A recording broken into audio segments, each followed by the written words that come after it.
sure. Perfect. Okay. Yes. So should we go ahead and get started? Yeah, let's start first person here.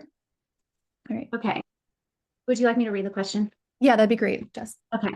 So the question is from Tiffany, and she does have 3 questions here. So she says a few of her categories are getting quite larger than others. So how would you recommend to best organize the sections?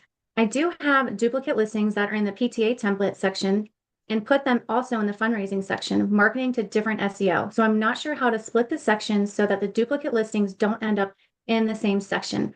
Or is it okay to keep them how they are? So that's her first question.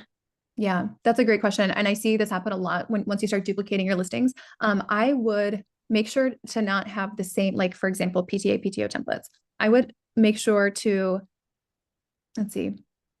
Yeah, you can't do custom sort within the sections. If you are duplicating them, and maybe this PTA, PTO template could also apply to, fundraiser event flyer. Maybe it's a flyer for one of these PTO, PTA groups.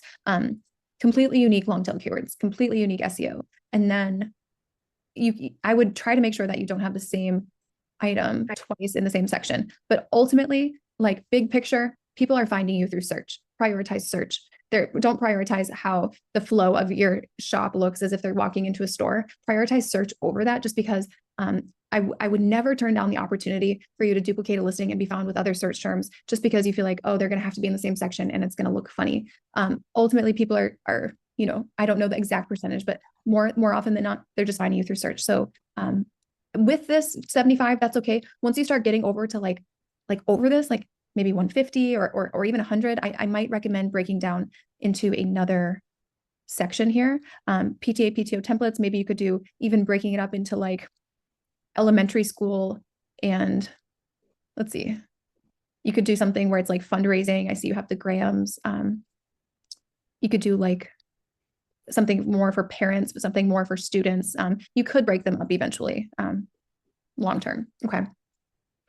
Okay.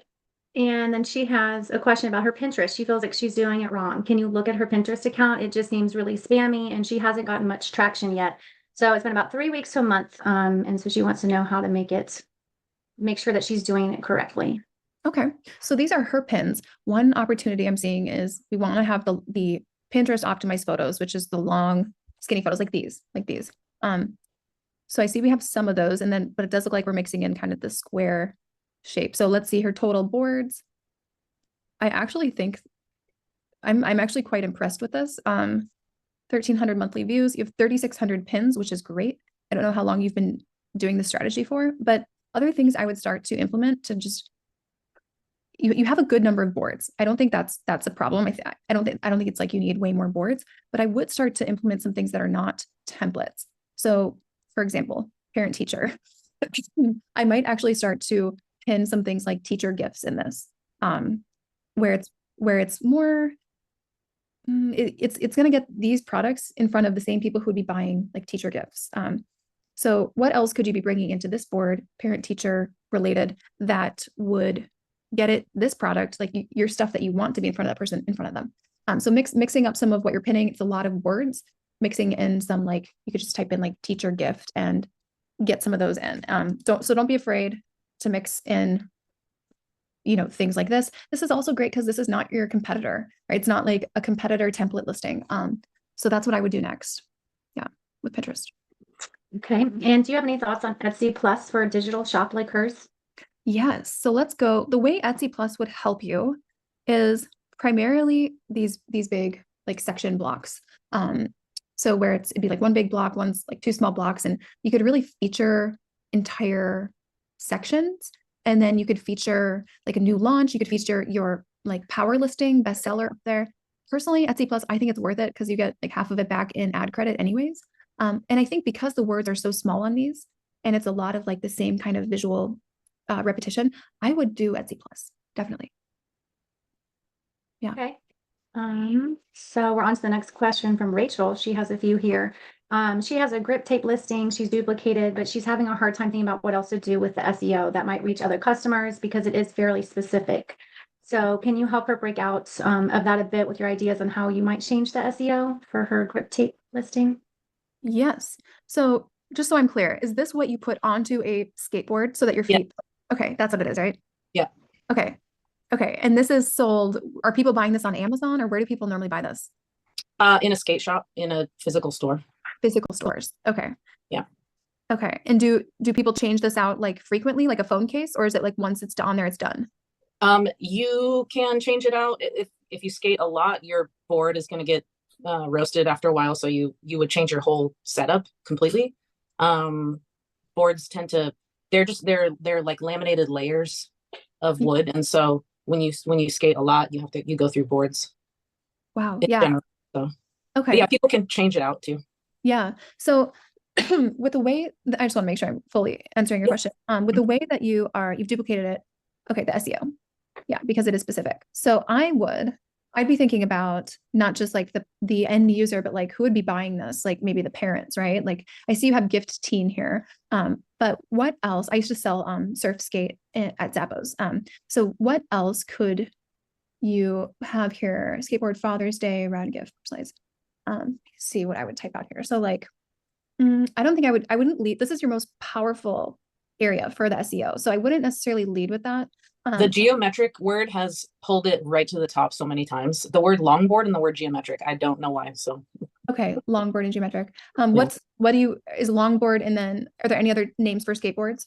yeah. So yeah, there's like different deck shapes that you can put down, like old school, and like there's different names for them. My husband's a skater. He knows like way more about it than I do, but yeah.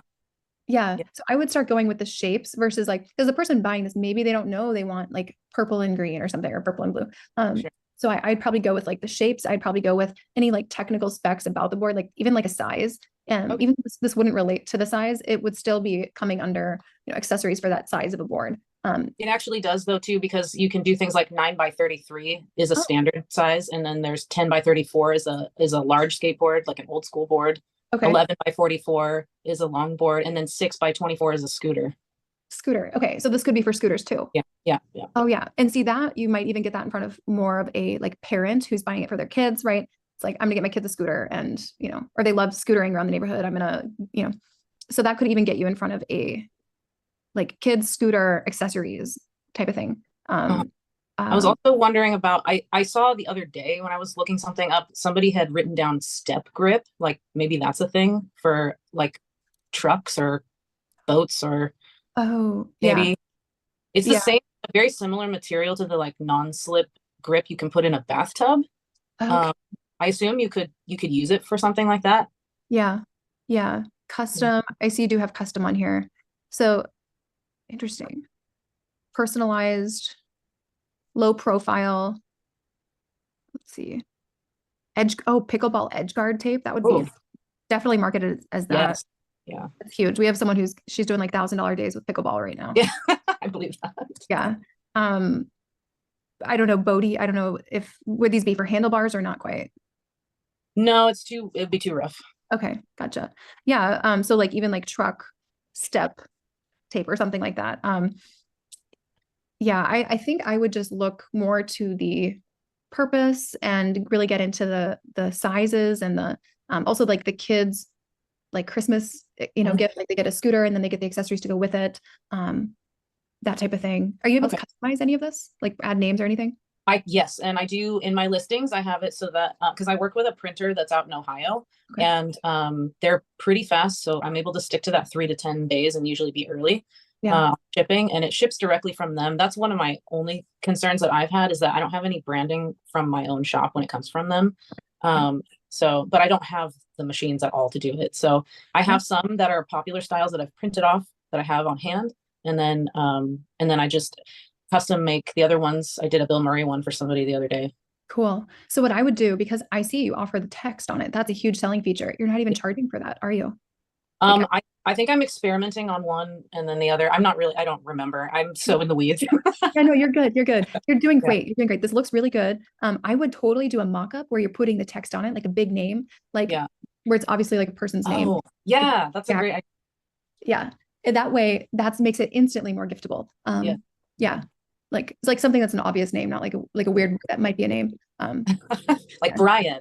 Yeah, Brian. Perfect. Yeah.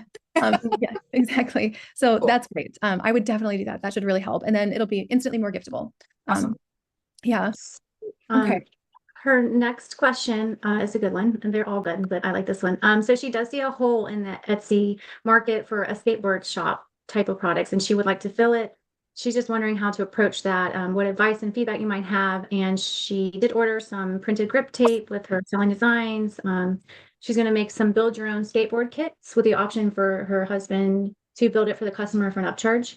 Yep. So we can do a supply category with that stuff, and now we have a wholesale source for skateboard parts. So my generation of guys getting back into skateboarding is big right now. Lots of kids still skate, and it's a fun parent-child activity. Definitely can be an expensive sport. So what is your advice and feedback? I'm kind of filling that gap in the market right now. Yeah. So I live in San Diego, so I see it all the time.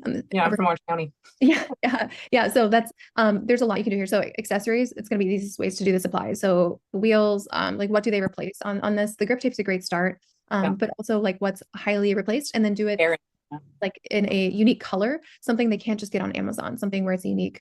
Maybe it has like glitter infused into it, or, it's something that's more interesting. And then like even the apparel, that's like something I would totally consider. Like I have kids who do, or I know kids who do lessons. So it's like the knee pads and the padding that the elbow pads and things, the hand, whatever they put on their hands when they're learning, even helmet stickers, or like, I don't know that I would get into helmets, but because that's a liability thing for you, but do the stickers, right? The stickers, even like skateboard stickers, people have stickers all over their boards, right? Yeah. So I would definitely get into the accessory market, and then you could even do some apparel. Now, kids apparel print on demand is tough to make money on. And if you did it, I would probably be thinking like sweatshirts or something. Yeah. Yeah. And then, are you done with that one? Yeah, go ahead. Yeah. Okay. And then she has sourced 17 different nice used men's flannels, $8 each. She's in the Pacific Northwest where flannel flows like water, and she's trying out some ideas on how to alter them. They're not 20 years old vintage though. So she has seen some space on Etsy for men's flannels, but they're being sold as vintage when they're obviously not. So she's thinking of putting a patch or iron to iron them on, but it would be nice and something men would wear. So she ordered a pin back buttons to pin into the flannels. And doing gift baskets, including flannels she sourced. So she left some ideas on what to put with them to make a nice gift basket. Okay, awesome. Another thing I thought about was these leather patches. You could totally iron those on. It might be, to like the pocket or something. It could be like super subtle, and not take away from the design. I mean, I feel like this is quite aggressive with the band shirts on it. Yeah. I think it's more feminine actually too, to be honest. The shirt, this? Yeah, I think that's like, I see a lot of girls wearing stuff like that here in Portland. Okay. Oh yeah. Okay. Yeah. So, so with a gift box, I'm assuming you'd be doing like one size for the flannel, like one size fits all type of thing. Or are you doing no, I've gotten a bunch of different sizes. I kind of spread it across like what runs out at Target. So like medium is my biggest load, and then I've got large, I've got some XL, some small, and a couple of double X. Okay. So I would say, think about your price point for a gift box first. So like what's your cost on a flannel? And then I would say, okay, let's say you want to have this gift box be like $30. Okay. Well, you only have $3 more of things to add to it so that your margin's good enough to hit $30. So think about your end price point. And then obviously you already have your big key item here. So it's going to be like filler items. Well, how much did you pay for those flannels? $8 each. Okay. Yeah, you could still get it to like a $30 price point plus shipping, 30 plus shipping. Or you could do like 50 and then 40% off. So then it's 30 plus shipping. That could be, yeah. So I think about small items. If you want it to be gender neutral, think about that too. You can even do like, cheap sunglasses that say something on the band, or like a keychain or something that just takes up space in the box, basically. Okay. Yeah, stickers are good too. Yeah, I have lots of those. Awesome. Excited. Thank you so much. Yeah. Thank you. So it looks like number 4 is a new shop. So I don't know that all of these questions will be answered because some of them possibly feel like shop audit questions, but we could answer about the approaching social media. They're struggling with the Facebook strategy. Yeah. So you guys have been in the program a while, and you just opened this as a new shop, right, you guys? Yes, exactly. Okay. So basically you're shifting to a targeting doctors, dentists, medical, perfect, holistic branded apparel. So it's B2B and B2C, right? That you're thinking? The gift part is probably B2C. Most of the other part is mainly focused on B2B. Perfect. That's going to be great for your average order value. So clean professional experience. So let's take a look here. So this is, yeah, social media for B2B, especially with the medical field. This is an interesting one. Yeah, they're not talking about their branding needs. What I would be doing now, this is what I do with when I sell to cheer teams. I actually go and I look up, you could look on Yelp, you could look on, wherever the area that you want to be selling to. Let's say you want to sell to the US, look up, okay, New York, private practice, dentists, and go and literally you could message their Facebook pages, the same message, just easy, boom, boom, boom, copy, paste. Are you looking for Christmas gifts for your employees? Are you looking for, something like that? Just an example there. Yeah, because you do have the branded apparel. That's what I would do. And I would send out like 20 to 40 of those messages a day. You could do it to their Facebook page, or you could just do it to like their front office person, and include photos so that they're not having to click on links to see anything, just attach the photos. And yeah, you could get some big orders doing that. Private practice is going to be easier versus like a big kind of group, let's say medical group. So that's what I would do for social media. It's really direct to the source. So Facebook strategy with this, a little bit different, because it's really going straight to the end consumer. Does that make sense? You mean direct messages to the persons? Yes, but their business's page. And I would look at, I see you have standard medical like practitioner and dentist and things, but you could even go, like a lot of private practices right now are like med spas, right? Like a lot of nurses, burned out by COVID, now they're Botox nurses. And so even like those are typically like a private practice situation, always looking for stuff, and they have nice high profit margin there. So that could be something to do. And even cosmetic dentistry, right? They're going to be a little bit different type of a customer, but more private practice tend to be. Does that help a little bit with direction on more specifics, maybe? Yeah, of course. What do you think about email marketing? Yeah, like, do you have a list? No, not yet. No. I mean, you could go to the extent of like purchasing a list.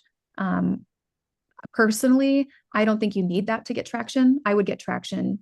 Email marketing with no proof of concept, no like social proof. I wouldn't do that yet. To me, it's like, it would be much faster to just go straight to the source. Say, we'll do these for you at cost for like your first 50 customers. And then they're going to be ordering high quantities. So it would be worth it to me. Okay. Yeah. So I'd hold off on the email marketing.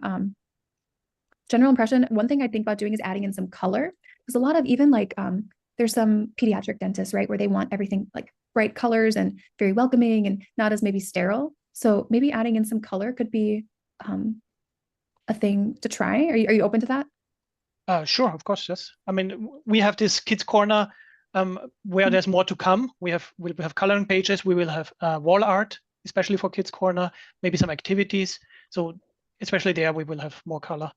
Awesome. The logos we try to vary in color. Yeah, this is the main idea are these pre-made logos.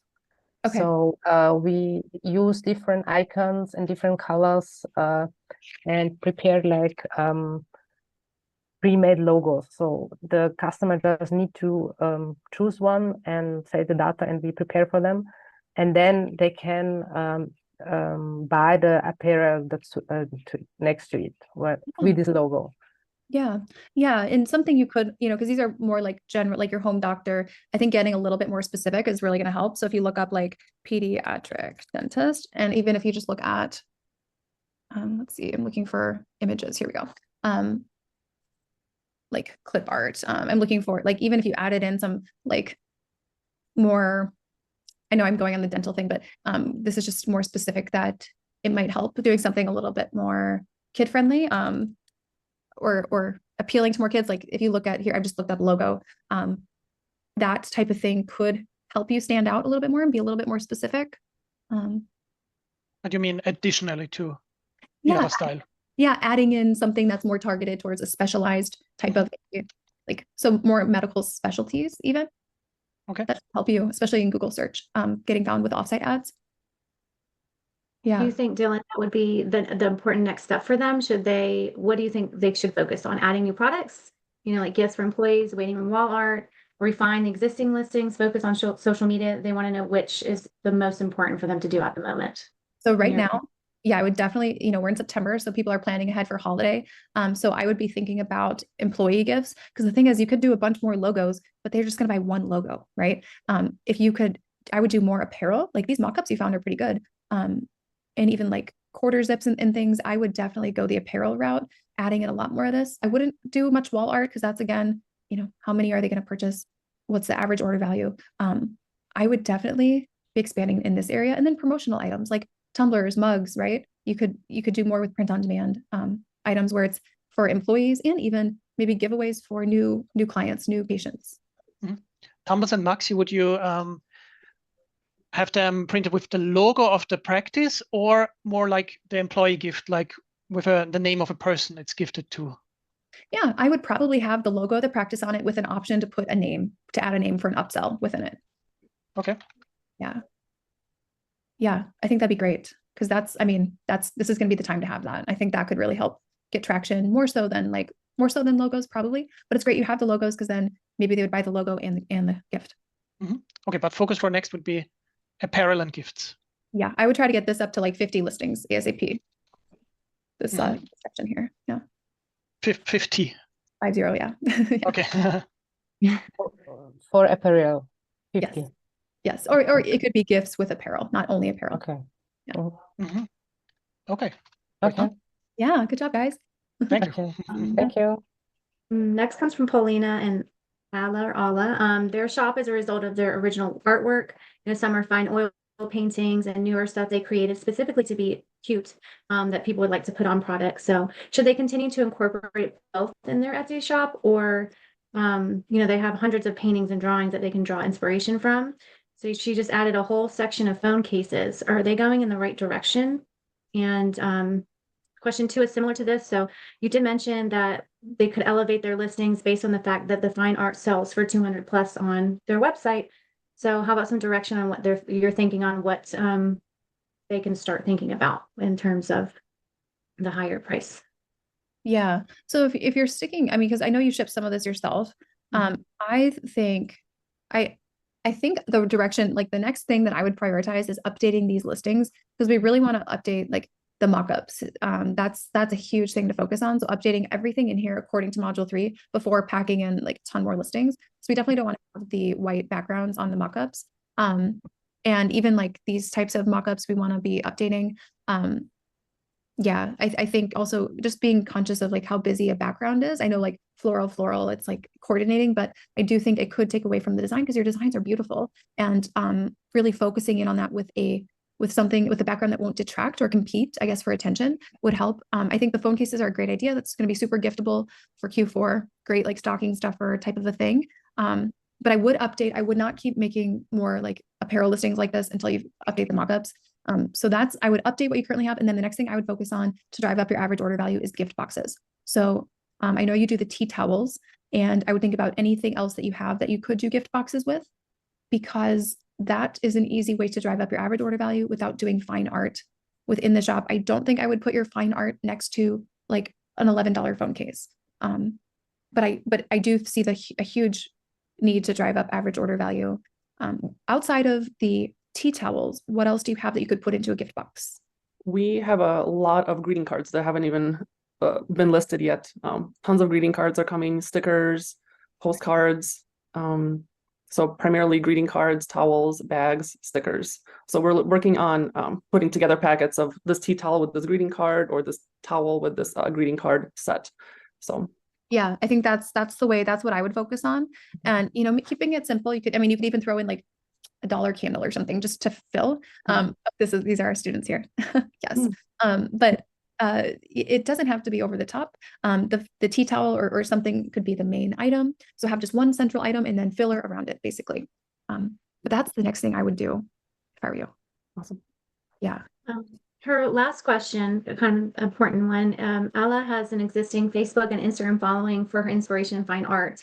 So they feel that creating a separate account for Ala Dixon Goods would be beneficial to separate the goods, Betsy, from the art. Or do you recommend to just keep going on her main account? We don't want to turn off current followers with cute products if they're interested in her art and other inspirational posts. Or do we capitalize on the following and do it all? Yeah. it's really hard to have multiple social media platforms and to do them in a way that is consistent enough so that both don't suffer. So I think long term, I mean, unless like you and your sister would manage the other one. Yep. That's what we were thinking. Like I would manage the Etsy product and she could continue with her kind of original page. Okay. Okay. Yeah. How much, I mean, I'm just looking at the engagement here. That's why I'm on this page. I just want to see what type of engagement these reels are getting.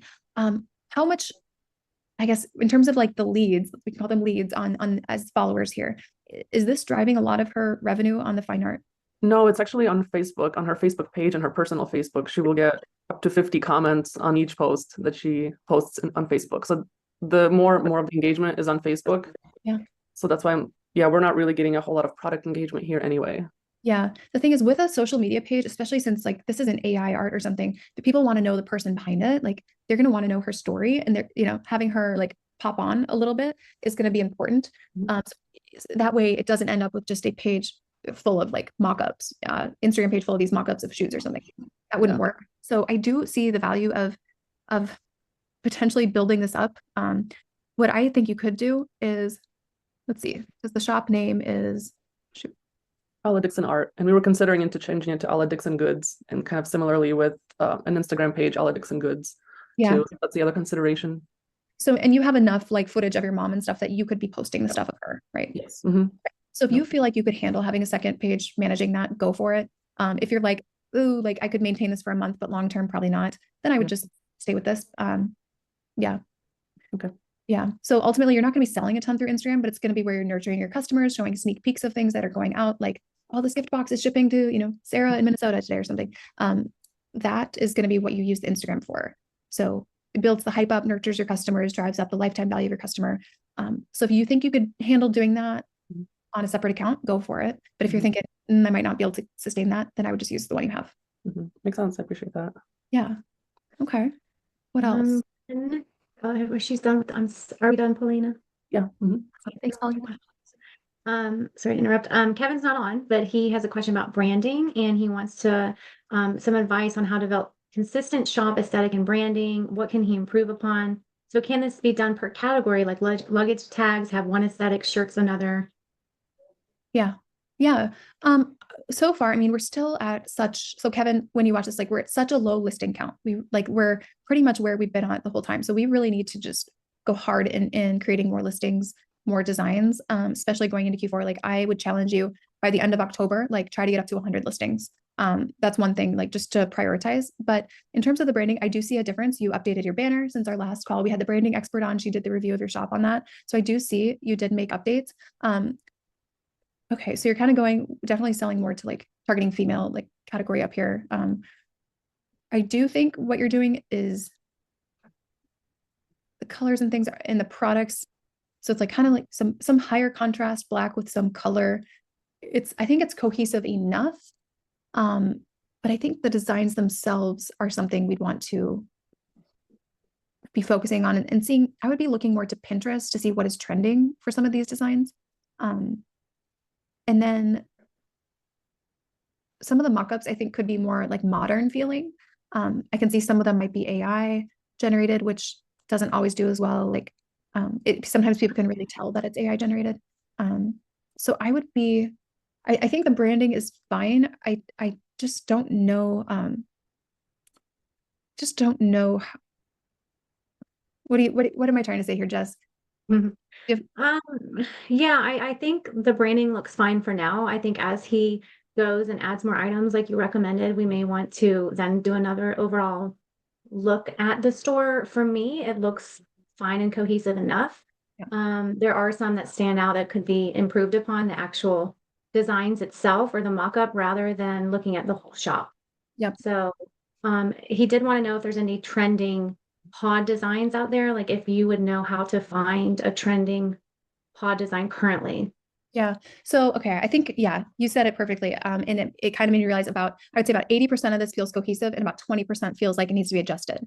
And I think it's making it overall feel not as tight as it could be. Now with trending, see, the thing is you could say, yes, I need a trending design, but I also think trending mockups is something to look at. So if you look at like oversized sweatshirt mockup based on your customer, I feel like you should be having mock-ups that look like this, right? Like something like that, where it's a little bit young, it's a little bit into like pop culture. Like it's the same exact like shirt model and every like style that you're doing, is just oversized fit. So I would definitely be looking at changing up some of the mock-ups to align better with the customer. So okay, this person looks like she would buy this thing, where it matches and aligns a little bit more. I think that's what I'm noticing. There's a little bit of a misalignment with the person in the mock-up and then the product itself. Like, would the person who has this tote wear just a plain white t-shirt? Maybe she'd be a little bit more, have a little bit more like streetwear or something going on. Yeah, that's kind of what just like a bit, that was just like almost a bit generic, that mock-up with the white. So maybe a little more personal feel to it. Yeah, Just, yeah, exactly. His shop is down from last year, and it is down about 40% the visits. So what could he do right now to turn that around? Yes. And it's hands down, it's the listing count, and not just duplicating all these listings, but getting in front of new customers. So this is very specific, like the K-pop, a lot of K-pop, a lot of like, I'm not as familiar with the customer, but a lot of search terms where this is the same, like it's kind of limiting the number of search terms he'd be found in. So I might be expanding into, other types of pop culture things, not just K-pop. What is trending right now with the, what are the big concerts this year, right? Like the Taylor Swift. Obviously, we do not want to be doing anything to violate copyright or anything, but getting in front of other avenues of pop culture and expanding that a little bit would help him be found. He could double his search volume if he did that. So Mike has a question in the chat that's relevant to this. So he's wondering, should you stick to one style of mock-up per product, like very similar for all the mugs or the shirts, like the one he has with the mug sitting on the grass with the blurred background? Should all the mugs be in that style, or should they be sitting onto something else? Should they be different backgrounds? Great question. And we, at this point, because we only have 118 sales, we don't know, we're not good enough to be consistent yet. So we haven't done enough trial and error and enough A/B testing to say, this is our best performing mockup. We're going to do all of them like this. So we really want to be constantly testing and trying. And I think something missing with these mockups are holding it in hand. If you look at the square footage, per se, of the mug to the overall surface area of this picture that it's in, we want it to take up like 80%, like way more. And it's right now it's probably less than 25% of the image. And then there's a lot of competing things in the background. So I recommend for mugs, like definitely he should incorporate more like this. And even like this type, like Kevin should definitely have this type of like customer, right? The person holding it, that might be more relevant. Yeah. So I think that would make a big difference. Yeah. Okay. There's no more questions. Okay. All right.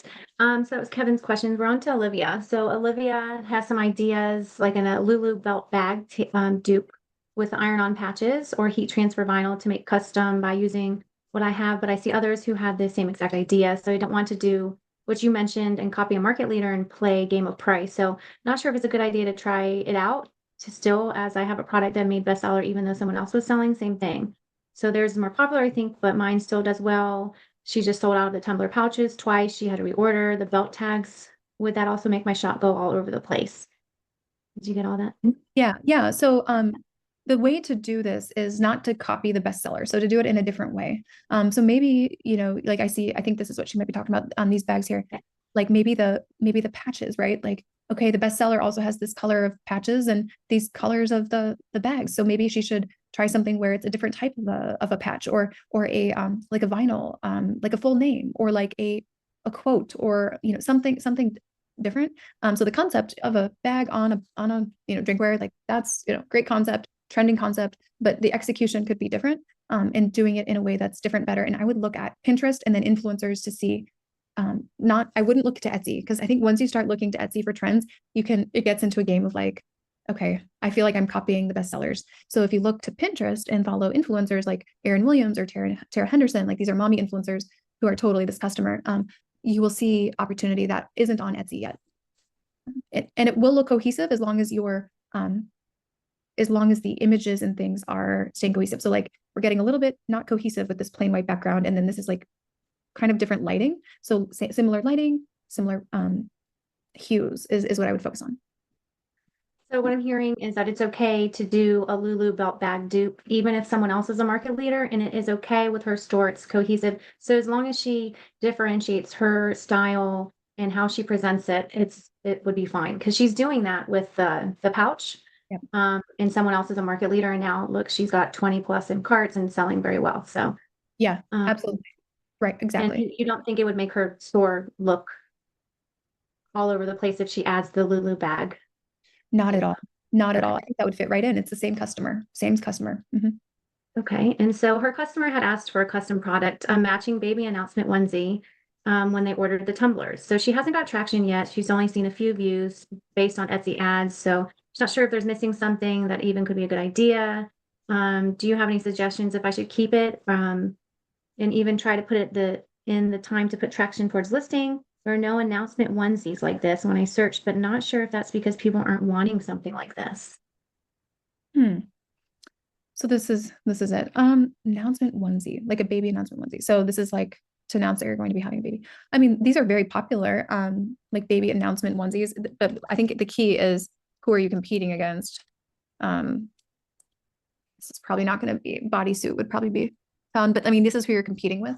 So here you are right there, right? So like, this is something I think everyone should do, is look up your listing, and, or even have a spouse or friend do it. If it's hard to be objective about things, and say, okay, I'm going through search. How do I compare? If I was shopping for this, how do I compare? Okay, well, price point, definitely pretty on point, but what would make someone buy this versus this one? Okay. So like, you could arguably say like, okay, this one has better mock-up maybe, or the design's bigger, or something like that. So always compare yourself. It's terrible, right? So we want to say, put the blinders on, but really, how are customers making their decisions? So that's what I recommend doing. What is making this stand out? Star seller, lower price point, 24-hour sale, urgency, right? And maybe this looks more like the photo announcement. So when someone buys this, they're buying it for the purpose of doing the photo. So maybe they could see, yeah, this is exactly how I want that photo to look when I announce it on social media. So like, I can recreate this, and this is, I can picture it. Whereas like this, they may be like, oh, wow, like, I don't know if I could hold it like that. And it's like, now I have to model with it. And so just something to think about. I don't think the concept is bad. I just think compare yourself to who you're next to, and then it could be as simple as like changing the mock-up. Yeah. I think I did hers, the shop, this listing on it the other day. And what was different about hers was she had the birth month flower in there. So Okay. I think that really helps her stand out. And that way, that's very big right now, that birth month flower. Yes. So she wants to make other tumbler accessories. And so she's going back to question 1. Could there be a way to grow sales with the 1 cup design that's working for her now? Or does she need a bunch of different designs? So she wanted to also make maybe like zodiac sign cups, and she had an idea for dog parents and have their dogs' names on them. Just not sure if she should put the effort into creating new ideas, or prioritize marketing my bestseller listing and relisting different ways to attract different customers. Yeah. So I would do both. So I would, maybe you have this and you could do it in like a light pink, right? Or a light blue, or, you could add some color somehow to it. You could change the font up. You could do the birth flower with like a super retro font. You could try that out. Because people like the name with the birth flower, bridesmaid gift, right? That's looks like that's really, yeah, it is a birth. Yeah, it is a birth flower.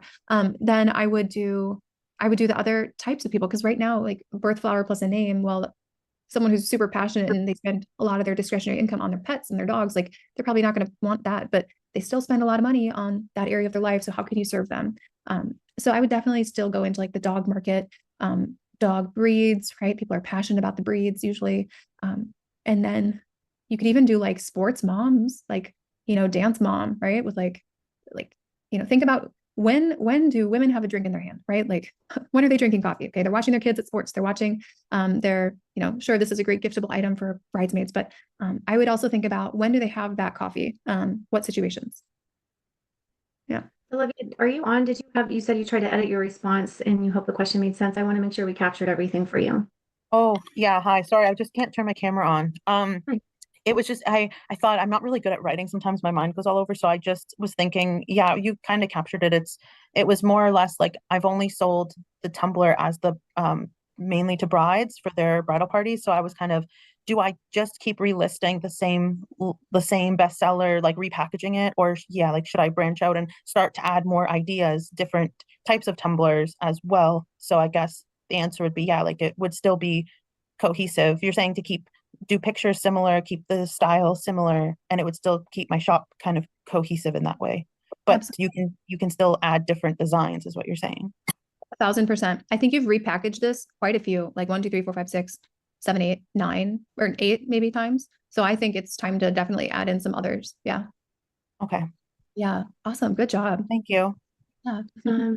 Kayla's not on, but she's wanting to make sure she's on the right track. So with her shop and SEO, so she has seen traction for the last 2 weeks, and she's added listings, but she's only at 6 sales. So she's unsure if her customer is if her target customer is just too saturated, or she just needs to step it up. What does she need to do? So she's added items that are embroidered, but away from typical posts on my page. So she wants to offer more than just children's clothing, and also add some accessories for kids and branch out to linens, napkins, tea towels, beach towels. Yeah. So be on the right track. Yeah. So, I mean, like embroidered things, I would say lasers, embroidery machines, 3D printers are great tools, like strong ROI. What I would be focused on, excuse me, is the photos. Photos are like the biggest thing I see here, biggest limitation right now. So I would be really putting my time, instead of new designs, hopefully you have these, I would really be doing shoots all over different places, different lighting situations, not just, okay, I'm going to set up this corner of the house and like do like 3 hours of photos here. I'm going to say, okay, I'm going to try 15 minutes of photos here, 15 minutes of photos at the other side. I'm going to go outside and do 15 minutes of photos. So we need to see where you're going to get the best lighting. And then also we want to make sure, like, if you have a steamer or anything to get some of the wrinkles out, that'll really help. And then just looking at, okay, like when I started selling sweatshirts, I'm like, how do people fold these things? So looking at how other people are doing it. So if you look at like kids embroidered shirt, okay, so like simple white background, fully open with it when it's a t-shirt. Okay, stacked like that, where it's like showing a name and it's a few examples, kind of fanned out. That could be an option. I would not say some of these are the best example. Personalized girl shirt. I mean, this is really look at the people with good SEO, and because that tells you they worked to get their listing up there. So I think the photos are the biggest thing, honestly. And then yeah. Does she need to add supplies to raise her monthly goal? So she's unsure if she's going to hit the goal of what she has. So what type of things to say within her target customer category? Yeah, you're gonna sell kids items probably more easily than trying to go cocktail napkin route. So I would be thinking about kids accessories, personalized kids accessories. So like it's a little late on backpacks and lunch boxes, but you could do like little loveys, like little baby blankies. You could do hats, embroidered kids hats. You could do like little denim jackets. You could get really cheap like little kids denim jackets and put like you could do like mama mini type of things in here. You could do so I would still focus on the kids route, personalization. You could do stockings, right? That could be something to embroider. Yeah, that's the route I would take. Lots of options for Kayla. So for Danielle, she needs some tips and ideas on how to improve her SEO for each listing. So any ideas or items that she could sell in her shop that would increase her average order value? Yes. Okay. So I think number one is you could have perfect SEO. Like you could literally have the most perfect SEO possible. But if it's not going to get clicks, like when Etsy starts ranking it high, if people don't click in, then the SEO, like it's not going to work for you like it should. So I think what we need to focus on is I'm looking at your SEO now. I don't think it's the SEO that's the problem. One thing is you are doing the same type of product, right? Drinkware for wedding related situations. And I know you have personalized and birthday things, but drinkware that's personalized, I think I would expand a little bit. You have the vinyl you're doing, I think. So photos though are like the biggest thing I'd be working on right now. Number one thing. It's not, I think focusing on SEO would be focusing on the wrong thing right now. So are there any ideas or items that she could sell that would increase her after she focuses on the photos? What could she add? Do you have any options for her? Yeah. So these are, I mean, I see a lot of like bridesmaid gifts. So I would do bridesmaid gift boxes. Will you be my bridesmaid? Because remember during December, like January, February, like people are getting engaged all the time. So that's one of the first things people do when they're engaged is plan out their wedding party. So I would do like bridesmaid gift boxes. Maybe this could be the central piece in it. And then you could do flower girl gift boxes. Same thing. Like, will you be my flower girl? You could do it on like a kid's like sippy cup or something. So that's what I'd be focusing on is potentially gift boxes with this as the core item and then filler things around it. And she's also interested in pod. So do you think that adding pod in her shop could attract some customers? You're doing custom wedding gifts, parting favors, and special occasions. I personally wouldn't do that if that's the way you're going. I wouldn't do it. Danielle, I would go the route of supplies. And supplies are anything for an event or occasion. So anything related to a wedding, you could, or bachelorette party or bridal shower, you could add into your shop. You don't even have to alter it because it's for an event or occasion. So I would go the supply route. Yeah. Thanks. Next we have Tatiana. She's new and she's trying to optimize her listing and add new ones.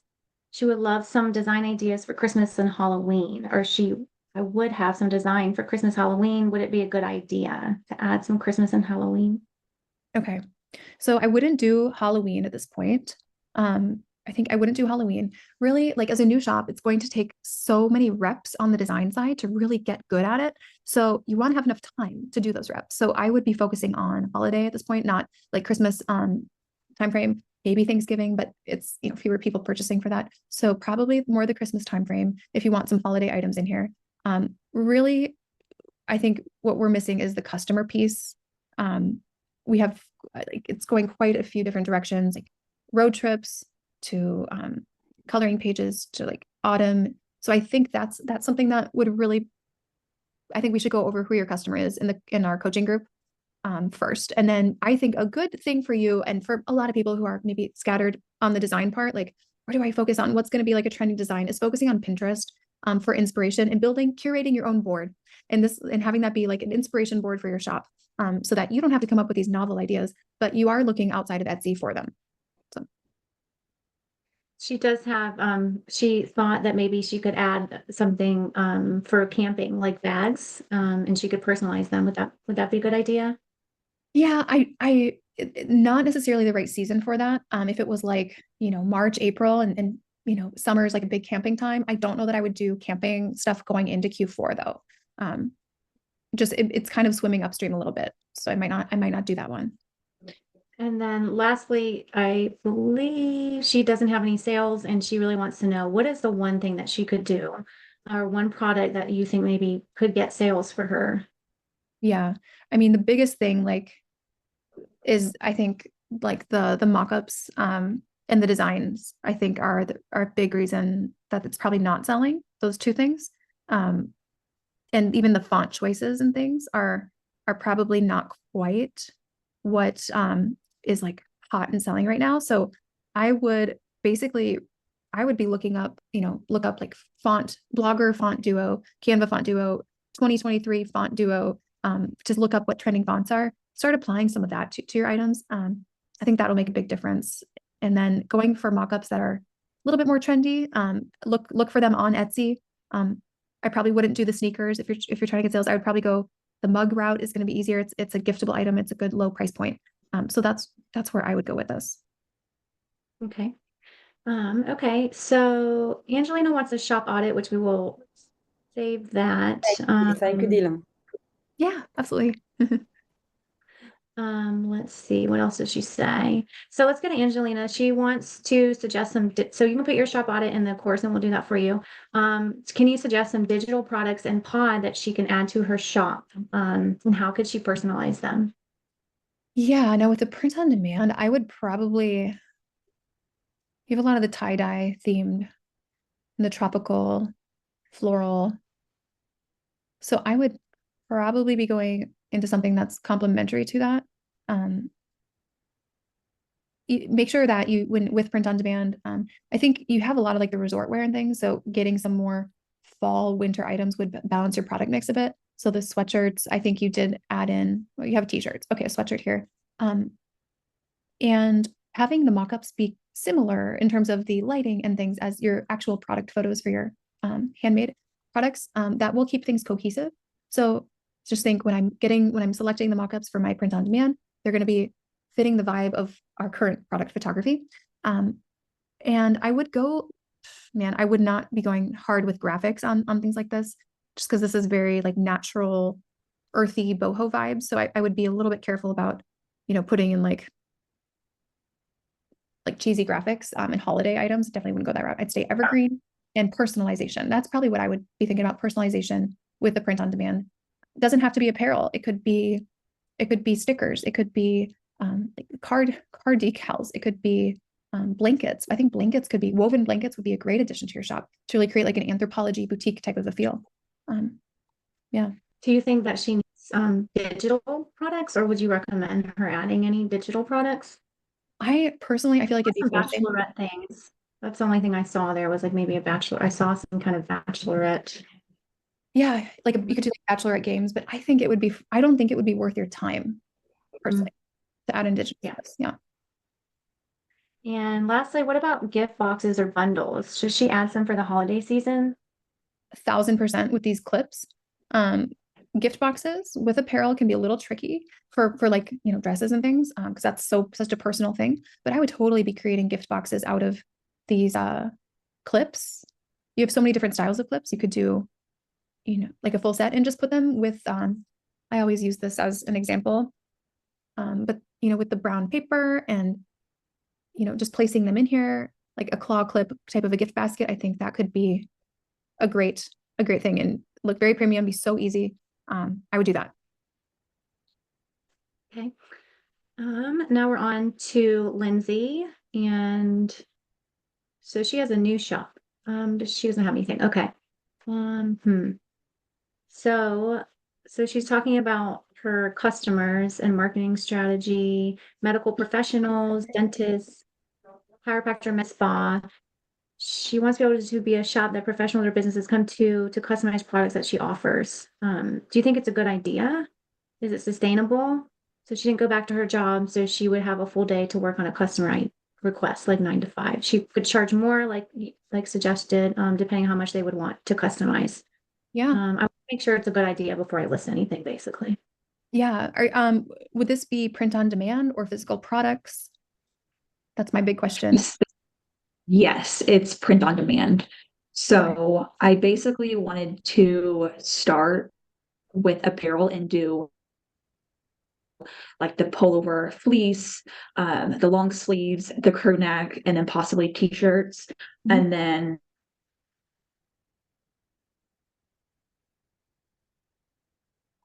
thinking for the loss leaders to be like the stickers, the hair scrunchies. So those, you know, a couple bucks. So, but yeah, my biggest thing is I just notice that a lot of the like dentists or nurses shirts are the same.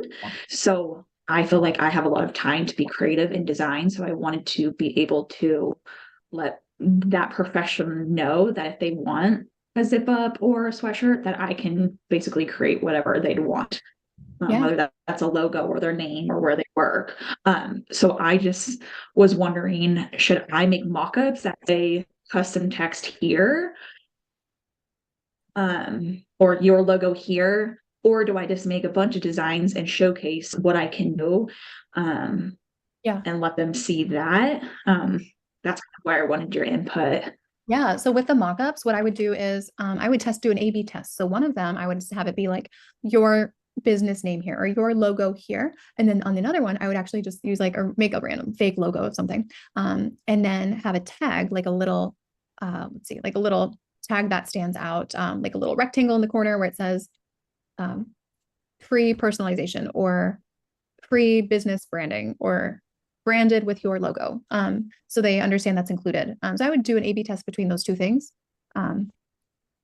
Yes. And then really get specific here. So I love that you went like RN, NP, PA, PT, dentist, chiropractor, med spa, like really get specific with that. That'll help that will just really help. Even like, I know this is like medical professionals, but even think about like people who have small businesses related to humans, like estheticians, eyelash, you know, technicians, things like that too.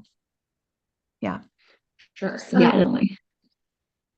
She does have a question about the colors. So the embroidery colors, how does she get all the color options? Does she do this in Canva or does Printful have a way to show? It's on the end of number 2. Yeah, I see that. So let me show you. We have a student who does this and mini sign. There we go. And let me show you. They do a great job. Karen. Okay, here we go. So like here's an example of how the embroidery color options can be shown. And I think usually people do them in Canva themselves. So this is just an example of how you can make just a little page in Canva, like an image that shows available like thread colors and then available sweatshirt colors or, base colors. And I would say limit the color options as much as possible. We even have a student who does them. I don't think she offers any color options when on her embroidered. Now she does this herself, but embroidered script, base color, yes, an option, but you don't even have to offer all these color options for the actual embroidery. It can be an easier decision for the customer if you limit that. Sure. Yeah. Okay. Yeah. That's good to know. That makes sense. Yeah. Start with your options. I'm sorry, Dylan. Oh, go ahead. Interrupt. How does she send the proof? So she wants to be able to send the proof to the customer to make sure they're okay with it. What is the best way to do that? Yeah, I think we should talk to one of our, since this would be POD, we should have one of our subject matter experts kind of lay out the best practice for that so that there's less back and forth. Because what you don't want is this to like the back and forth to extend your processing time. I would actually not even probably do a proof unless you have a photo proof package. Otherwise, it could add weeks to turnaround time. People are, these messages sometimes go to spam. So I would not include free proofs.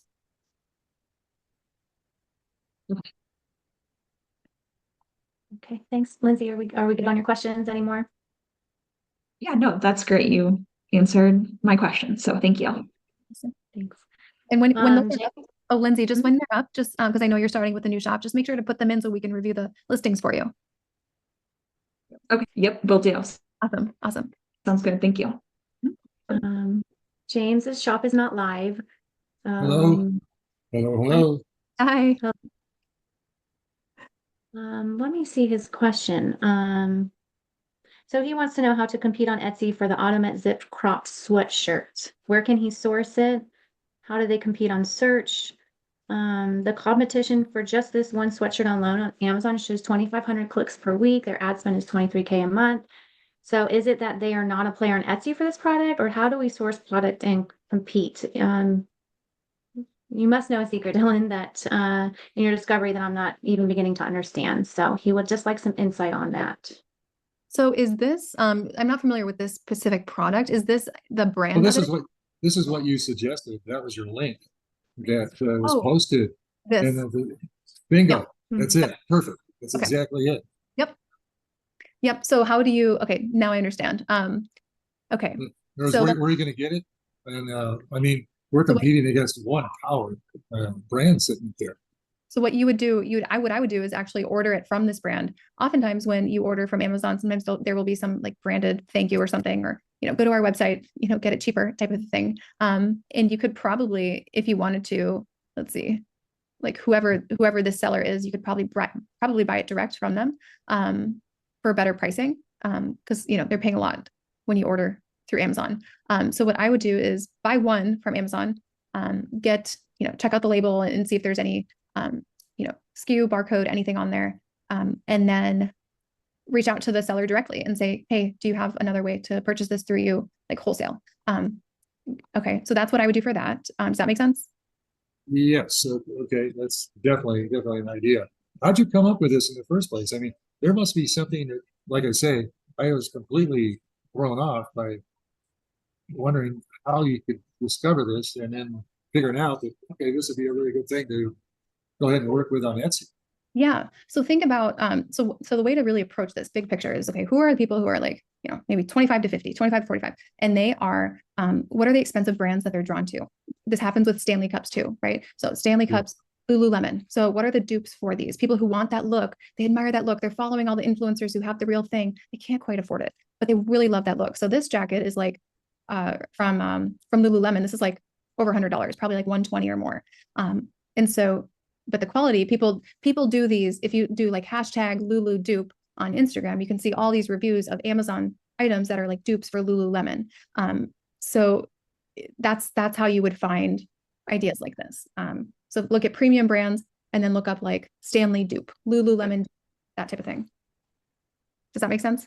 Yes, it does. But how do you feel confident about to bring this to the table, knowing, or just a minimum kind of digging into this about the fact that one, we're competing against some big time,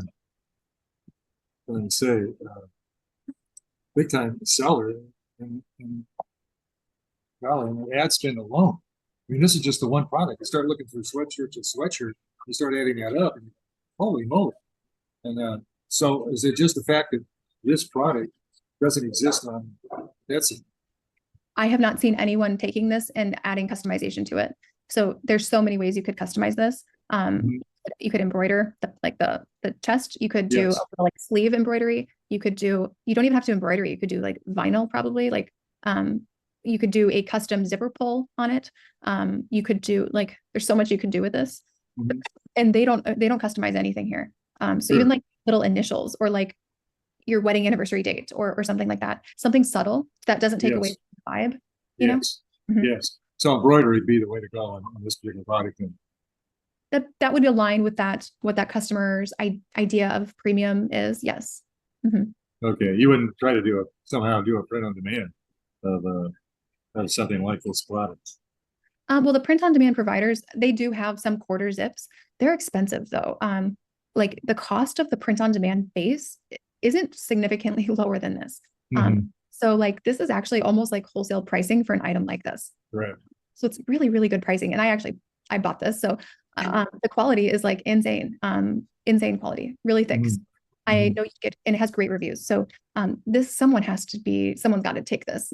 One of our students has to take this because no one's doing it on Etsy. And what the way I would do it is probably, because their mockups are pretty good, I would probably do like it's tricky because otherwise you'd have to buy one and make your own mockup, since no one on Etsy is selling mockups like this. But you could just do like, for the first couple, maybe you could just do like an overlay of a tiny little, monogram or something. Sure. Yeah. And wow, because I mean, you're going to have a turnaround time and actually have some kind of a technique that could even do that, to print on demand. Or even if you're doing embroidery, I got to have a machine to do that. Or a local person, someone who's retired and does embroidery, or, even like a seamstress or someone who does like wedding dress alterations, right? It's going to be slower this time of year, perhaps. So totally, like you could outsource that easily. And they sometimes, for a tiny little embroidery, it might be like $10, something like that. Yeah. True. And wow, but is that going to impact the delivery time on the Etsy? Because at the time, okay, you get the request and you get the embroidery, then ship this out. I don't think I could do this within the 7-day window. Do 1 to 10 business days. And what that will do is basically give them a window of, really 10 business days is 2 weeks. So you'd be just fine. Okay. That makes sense. Very good. Yeah. Thank you for your insight. Appreciate it. Yeah, absolutely. Thanks, James. Jackie has a question. She just started her Etsy shop. So she does handmade needle felting handcraft store. She has a Cricut. There's a lot of ideas she can come up with, but can you give her some good loss leader products for her store? So her concern is her needle felting items. So she doesn't feel like a lot of people know about that. And so the keyword itself just seems not helpful. And she doesn't want to sell them cheap because it is taking her a lot of time. It's handmade, and she wants to target this higher income buyer. So could you give her some advice on this kind of product, or tell me what you think about it? Yeah. So this is really cool, really unique product. I feel like the way you're picturing some of this, I think some of the photos could use a little bit of editing help, but I think the shadows and everything, you're really creating a lot of dimension, and it's looking good. One thing for a loss leader, you could sell just the felt balls by themselves. That's a huge thing you could sell on Etsy. And if you have access to a good supplier, you could sell literally a whole rainbow of these things. Have you thought about that? You could do different sizes. I don't know if she's here, but that's what I would do as a loss leader. It'd be so easy. Just what I would do though is rotate this to the back of the shop, because you don't want that to be, right next to your finished products. Yeah. But you do think that there is a market and she should continue with this? Yeah. I mean, let's see, 1 sale so far. So one thing you want to do is add utility to this. It's definitely like a unique look. So I think it's great that you put a magnet on this, but one of our students pointed out that a lot of refrigerators aren't even like magnetized anymore, which is, great point. But so like maybe people who are older, who have like an older refrigerator might purchase this, but I would still think about how can you add utility to it?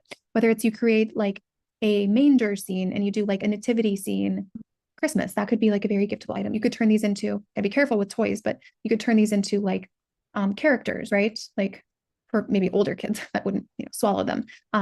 You could do, it seems like you're very creative, and the fact that I'm curious about like your capabilities here. But I think this as like the base, like felt items could be a great base for kind of the aesthetic you have in your shop. What other types of felt items could you add in? Could you add in like even like scarves or mittens or you know, the idea of like the pom-pom, you could make like cake toppers out of these things. You could do I'm just finding ways to add more utility versus just figurines kind of. I kind of like the nativity scene. Like what I envisioned was her actually selling like a magnetized board that goes with this. So it's like a car activity for kids. So you have the magnet board in your car and you bring these little magnet trinkets with you, and the kids can create little scenes on it. They can have little fun kind of playtime with it. That's kind of what I'm envisioning with this. Genius. That's genius. Like a travel activity, airplane activity. Yeah. Yeah. Yeah. So utility, I think utility is key. Yeah. And a loss leader, Mike just asked I just saw what the loss leader was. That's something low price point, low margin. You're not going to lose money on it. Maybe you're making it like $1 per transaction. The entire purpose is to drive up this order number into your shop name. You want to sell like 20 a day. And it's just only purpose is really to drive up the order number and bring people in. Okay. Tiffany, we did not skip your question. It was answered. So when you go back to watch this, you'll be the first one that we answered. And lastly, we have Chanel. So she's a new shop and the listings are still being drafted for launch. She's recording videos on her phone for her listings. But when she uploads them, she doesn't seem to be able to be within the acceptable specs within Etsy. So any advice on how she can reformat them without having to re-record? The video isn't the specs? The video, yeah, it's just she must be getting stopped. Yeah, you could. Why don't you ask us that in the community group? Maybe let us know what type of phone you have and what type of file you have saved. Like, yeah, what type of file and what type of phone. There's usually a way to convert something, even if you send it to your computer, convert it, and then upload it. Send it back to your phone and upload it. That's what I would do for that. Yeah, but send it to the community group so we can actually look at the specs of that. Yeah, and there are more questions. You saw these, right? Jess, if you refresh the page.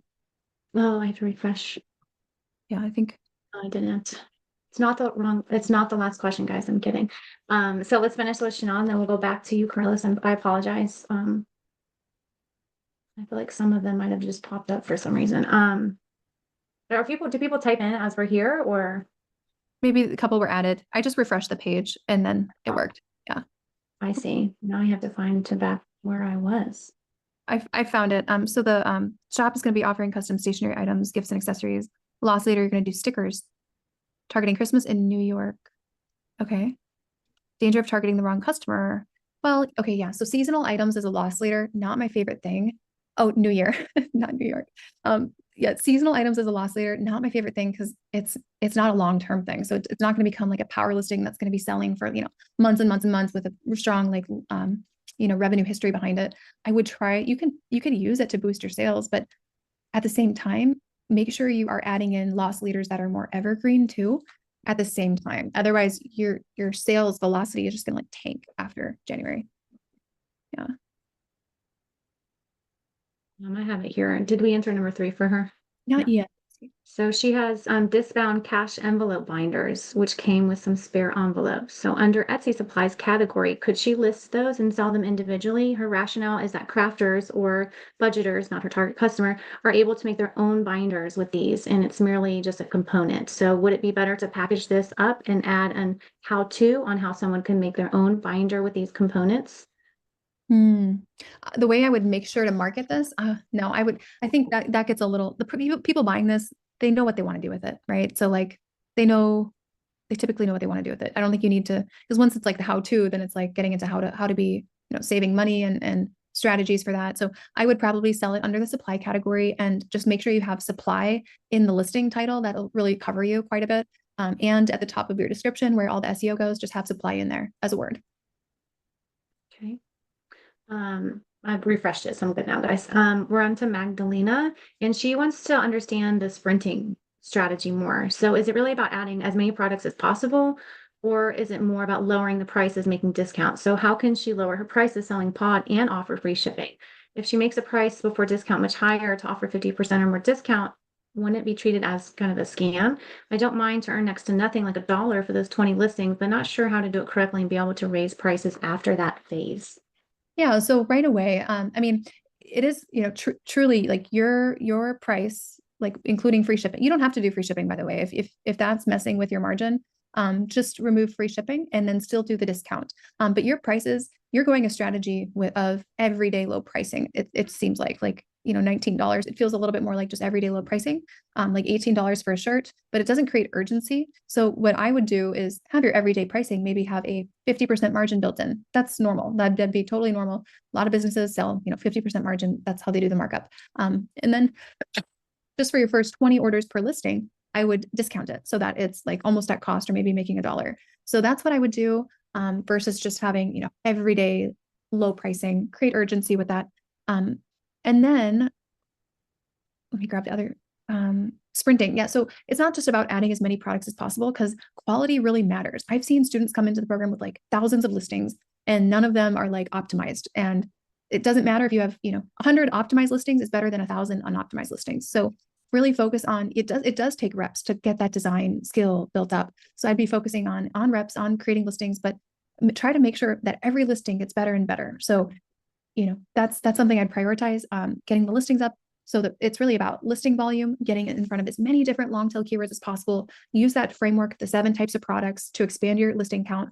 And that'll guide you to what to add in next, fill in those holes of what you're missing. And then driving traffic. So the sprint, that's where we're really starting to drive traffic. Facebook, it's one of the fastest ways to do that. Jess can attest to that. Like, it can blow your shop up pretty well. So that's really what you should be focusing on now. Yeah. But 20 listings, there's so much to add. Yeah. So she's thinking about adding hand embroidery wall hoops or some sewn Kindle e-reader cases. Can that be profitable? Would people buying those items, if she lives in Europe, want to offer her products mostly just for US market? So those items are not heavy, so shipping costs shouldn't be too high, but my work and shipping time together can take 3 or more weeks. Yeah, for something like this, I don't think 3 weeks is a problem at all. You know, I think this is like such a unique type. I think this is what she's talking about. Like, this is such like a unique type of an item, especially if you personalize it, that this is the type of thing someone will wait 3 weeks for. Now, like a t-shirt, right? They might not want to wait 3 weeks for that, but this is something really unique, very giftable, very special, high quality. Really, you know, there's so much like artistry to that type of a thing. So they're more likely to wait for that. So in terms of turnaround time, I wouldn't be worried about that. My question is, who's your customer and how are you going to make this cohesive with the rest of your product mix? Because what we've seen so far, you know, we don't want to put in something that's like one of those hand embroidered hoops next to something like this. It just wouldn't feel cohesive. So it might require, I think doing a Pinterest curation exercise to really focus in on what is the overall theme of the shop going to look like, before like just shoving it all together. I think that would really help. Yeah, I think that'd be essential. And then we can look at it too. We could go through it with you just to make sure it's going to look cohesive. Yeah. And her last question was about Instagram. So should she post mostly about her products or more things from her life, like pics from walks, books I'm reading, stuff about her cat? Like, do you have a recommendation? Yeah. So with Pinterest, we have a lesson about Pinterest. It's right in module 5. And that gives you ideas of things to post. And I see when students hit that lesson, because I follow most of them on social media on Instagram, and I see them like one of the posts is where you're just like, you know, if you don't know what to post, just like cheers with a boomerang with your drink. And like, I know when people hit that lesson because they'll start doing stuff like that. So it's a mix. It's a mix of product. It's a mix of personal. It doesn't have to be your face though. If you don't want it to be, it could just be, you know, on a walk, right? The leaves, like it's just creating. You just want to come across as like an authentic account, someone who's trustworthy. This is not like some like scammy, you know, drop shipping thing where they don't know if they're going to get the product. You just want to create a brand there. Yeah. Okay. Alicia, did I say that right? So she would like feedback on her new gift box option. She's been getting 1 to 2 sales daily, but not as consistent, and she's still using the discount strategy. So what else would you recommend? Awesome. Any other product suggestions? Oh, this looks great. The gift box here, $35, really good. I like the pop of gold that like changes everything. And I think it ties into the gold of the earrings really nicely. I do think that the clip is getting a little lost somehow. So I might swap in this darker color clip next to it. And I think that would even emphasize the gold even more potentially. Okay, awesome. Yeah, perfect size. And I think that's like 3 items like that. I think that's a really good price point. What's your margin at with this? Wow, that's a good question because I just put it up yesterday, but I make about, if I only sell the earrings and the card box, I make about $25. And Wow. with the whole box, like since they're brass and the material is actually very cheap, it just takes the labor actually. So, Yeah. yeah. Wow. So that's really, really good. I would get it under 30 if you can then, just to get some traction going, like maybe even 60. Okay. Now I am a little confused about, I think there's friction in the purchasing process. I think you should link to these. So deluxe box, like which one is which one is this? And then you're not charging more for a card, which is very interesting. So I plan on printing them like on Office Max and then cutting them and just have like have them just like that, not printing them on Vistaprint or anything like that, because that would be more expensive. Yeah, that looks really good though, the way you have the card in here. Okay. That type of thing makes it look like this should be a listing photo. Just remove this overlay here. And that says like, yeah, that should be totally. It's because I put it up last night. And I didn't have that photo of just the earrings and the card. And I think it was Saskia, I think, that suggested me to add a photo that has just the earrings and the card. And so I did that one today and did like kind of a mock-up thing with the card because I added the art on Canva. But I think I should do that with the whole thing, having the chocolates on the hair clips and the card as well. So it looks like very full, maybe. Definitely. Yeah, pop that card in right here. Okay. Yeah, that looks really, really good. And then if you can, like, just for your first like 20 orders, lower the price even more. You'll get way more sales. Okay. Also, you only have 2 left. Can you up that to like 990? Yeah.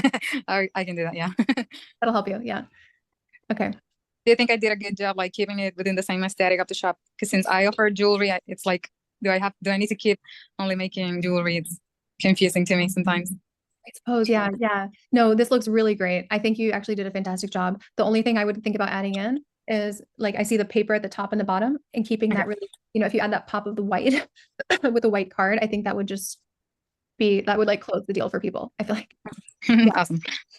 Awesome job. Really. I can't wait to see what this does for your revenue.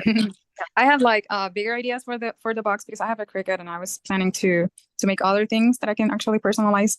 But since I have these things with me because Amazon is very slow to Puerto Rico, so I put that together so I could just start getting that attention as well. Well done. Really good job. Yeah. Great thank you. Yeah. On to Carlos. I think we're done here. Carlos, so he knows that the SEO is not great. I'm sorry. Okay. I was going to ask about sorry, I think we missed my last 2 questions. I was like, we keep on the first one. I'm sorry. Let me see if I can. Oh, hang on. Oh, the discount strategy. Sorry. Yeah, sorry about that. Yes. 1 to 2 sales daily. Keep that discount strategy going. Social media. That's another thing that will really help get everything on Pinterest. Stay really diligent with it. It takes a long time to get traction there, but once you get traction with Pinterest, it's like just builds consistency into your business much more. I keep the discount strategy until my time is full. So I asked on the group and someone told me full time or okay. Yeah. So you are maxed out with your hours. Okay. Yep. And then the last part was other type of products that you could suggest me. Yeah, man, I would you have so much you could do with these gift boxes. I would make, let's see, you have 123 listings. I would get up to 150 listings just by adding gift boxes. Okay. That's what I would do. Yep. Last time you mentioned me like a top price for the gift boxes. It was $100 or I don't know. Because you told me like if I go above a price, we were going to on a different game. Yeah. If you could do like 80, that'd be great. Okay. Yeah. Other cute things you could add into these gift boxes are crystals, by the way. Those kind of with jewelry, people like the crystals kind of. Yeah. Okay, great. Yeah. Okay, awesome. Thank you. Yeah. Okay. Sorry about that. So he knows his SEO is not great. He's just trying to get through the process of getting products up across 3 sports. So his first question is, what products should I focus on? Create new or modify the existing ones and apply your best practices to get my first sale? Yep. I would right now apply modules 3 and 4 to your current listings. 75 listings. You did great. This is great. Cheer dad era. I love that, by the way. That's funny. I would for sure update all the SEO in here because if you just keep adding more products, your traffic won't really change. So we need to, yeah. No, keep going. Okay, keep going. Okay, so update all of the SEO, number 1. Update mockups, number 2. At least change out the main listing photo. You don't have to do all the mockups, but changing out the main listing photo and hitting that aggressive strategy with the pricing, 24-hour long sales. Those are the next 3 things I would do. So SEO, mockup, main listing photo mockup, just that one at least, and then pricing strategy. Can you say that? I didn't understand main listing mockup. You mean the one that you think should be featured to drive that we think would drive the most sales? Is that what you're saying? Just making sure that your thumbnail photo is more of a like not the white background. Okay. Yeah. So you don't have to like go for this. You don't have to go change all of these, but at least have. Oh, I see what you're saying. Main thumbnail or main first photo should have a mock-up. Yes. Is that what you're saying? Got it. Yep. Okay. Yep. Exactly. And the other question is, there's 75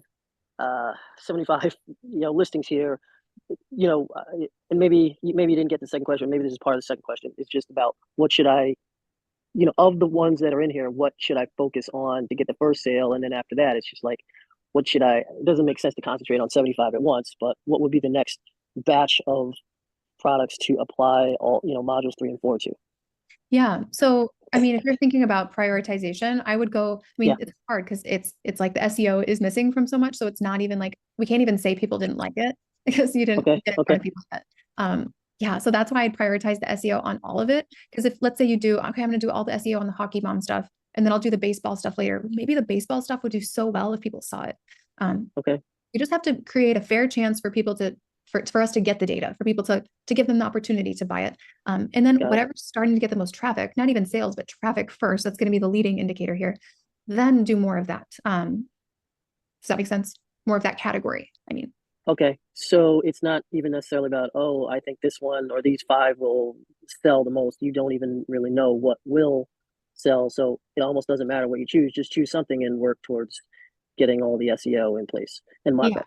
And if what you could do, you could hop on the community group and say, here's my shop. Can you tell me what my 10 strongest listings are? If that would be helpful to you. Yeah. So to the community or just to the experts? Just ask us. Both. I mean, you would get a lot of feedback, but just ask us probably. Fair enough.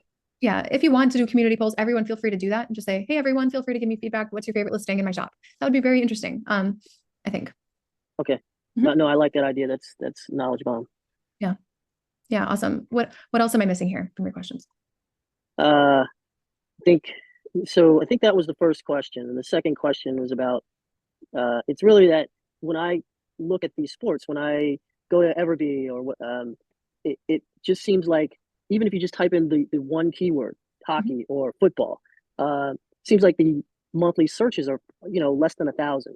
And then when you go long tail or you add any variations, the number of searches get smaller, or the number of volume gets smaller. And then you got thousands of other stores competing.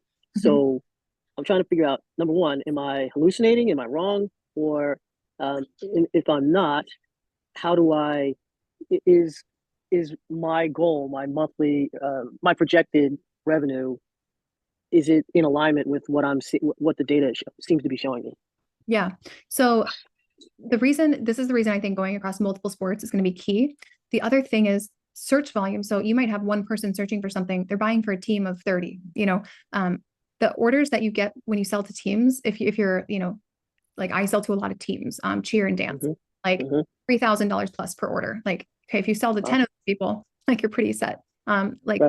So I wouldn't look as much as the search volume, because the one person searching, it might be like the team mom, right? So I wouldn't focus as much on that. I know, like for our students who do sports, hockey, pickleball, baseball, I do a lot of dance and cheer myself. Like for Etsy, it's usually higher average order value. I wouldn't focus so much on the limitation of the search volume, because the market's definitely there for this. You just need more sports to hit your goal, I would say.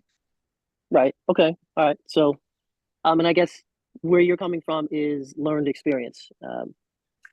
Say that. Even like current sales. Yeah. For sports. We had someone who does hockey and pickleball. She's like, yeah, $1,000 a day now. Like, that's amazing. So, and it's just hockey and pickleball. So, oh crap. All right. Well, I'd like to know what she's doing or he's doing.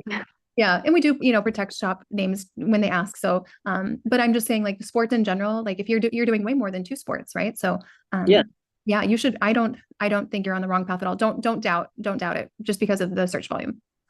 Okay. And since you mentioned the team sports and you had mentioned personalization, which I wanted to get to, but I just needed to understand how to work through the whole POD and putting stuff up there, which I get now.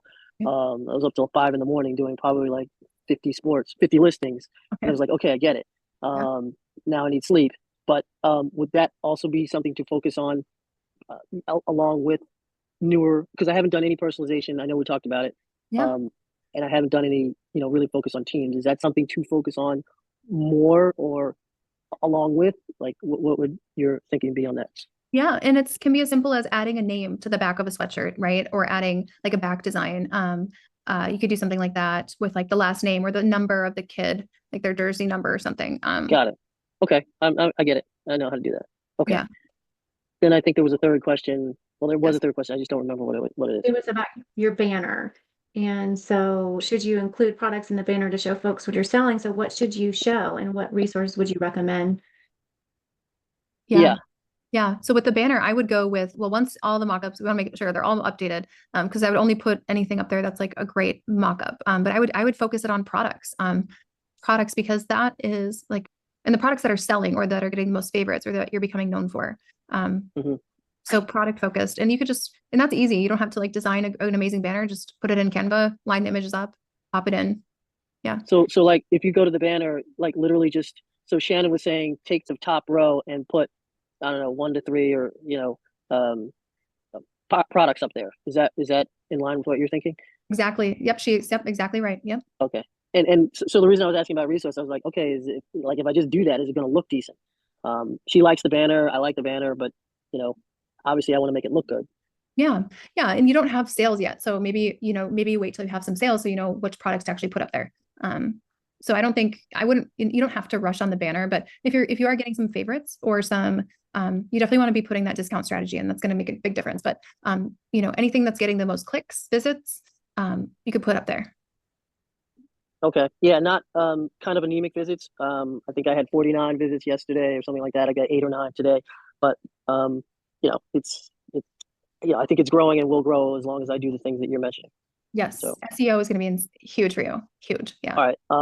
Sorry. One other quick question. Is there a way to automate the process of doing any of that SEO work? Which is, I know you talked about ChatGPT and how you could ask it to produce long tail and short tail, but like, I don't know, the process of putting it in or to do it itself. I don't know if there's any more automation or tools that can help get it in there faster or quicker, or do all images or put any of that stuff in the description. I don't know if you know of any other tools. Yeah. So Etsy doesn't really have tools that sync up that automates the process of taking something from like ChatGPT and putting it in there. You could do is have like a big list of your long tail keywords and say, come up with, 20 titles with this many characters with overlapping long tail keywords pulled from this list. You could do something like that. But there's still going to be a touch to it. Yeah. Okay. All right. Well, thanks a lot. Yeah. Appreciate the value here. Yeah. Awesome. Thanks, Carlos. All right. We're on to Mark. So Mark wants to know if he should keep posting digital bundles like Hawaii and mock-ups. So he was thinking if he should dive into digital and physical tumblers and mugs. And what about planner for pod sellers? That's his first question has a few parts. Do I keep away from t-shirt, sweatshirt, hoodies design? Yeah. Or should he keep posting digital? Yeah. I would probably, some of your stuff is like funny, right? Like the ugly Santa thing, but, I would probably, you have add to carts on these. So it tells me, okay, people like them. You could consider putting these images on tumblers or, tumbler wraps or mugs or something like that. I think t-shirts can get just like generic kind of t-shirts that are maybe a little funny or humorous or something. It's not as giftable because it's a sized item. So I would keep it. I think the route that you were going here with the digital bundles, I would do, yes, keep posting those. I would try, you would hardly have any listings up. You have like such a small amount of listings, 16. So I would try to get up to 100 listings with digital bundles. Okay. So I know it's like feels overwhelming maybe, but just go, 2 a day or something. And then digital and physical tumblers and mugs, maybe with your best designs, your best selling designs, you could do that. But I would probably focus on getting these digital bundles up because people are liking them. Planner for POD sellers, I wouldn't do that. I feel like that would be a huge amount of time for you to create something like that. and it's not something people would buy over and over again, not like a repeat basis type of a purchase. Chunky hand crochet throw blankets. Interesting. I think that would be a very different customer. I wouldn't put it in the shop. Definitely wouldn't put it in that shop, but if she wanted to start a shop, she could totally do that. Yeah. Awesome. He did have a question in the chat about his, and I don't know if we should reserve this for the community group, but he wants SEO feedback on his latest Gildan 18,000 mock-up. Okay, this one? Yeah, so Gildan 18,000 black sweatshirt, mock-up model, sweatshirt, mock-up model, sweatshirt, sweatshirt female model mock-up, mock-up black Gildan 18,000 sweatshirt, sweatshirt model, mock-up black. What we don't have in here is women. We don't have young female.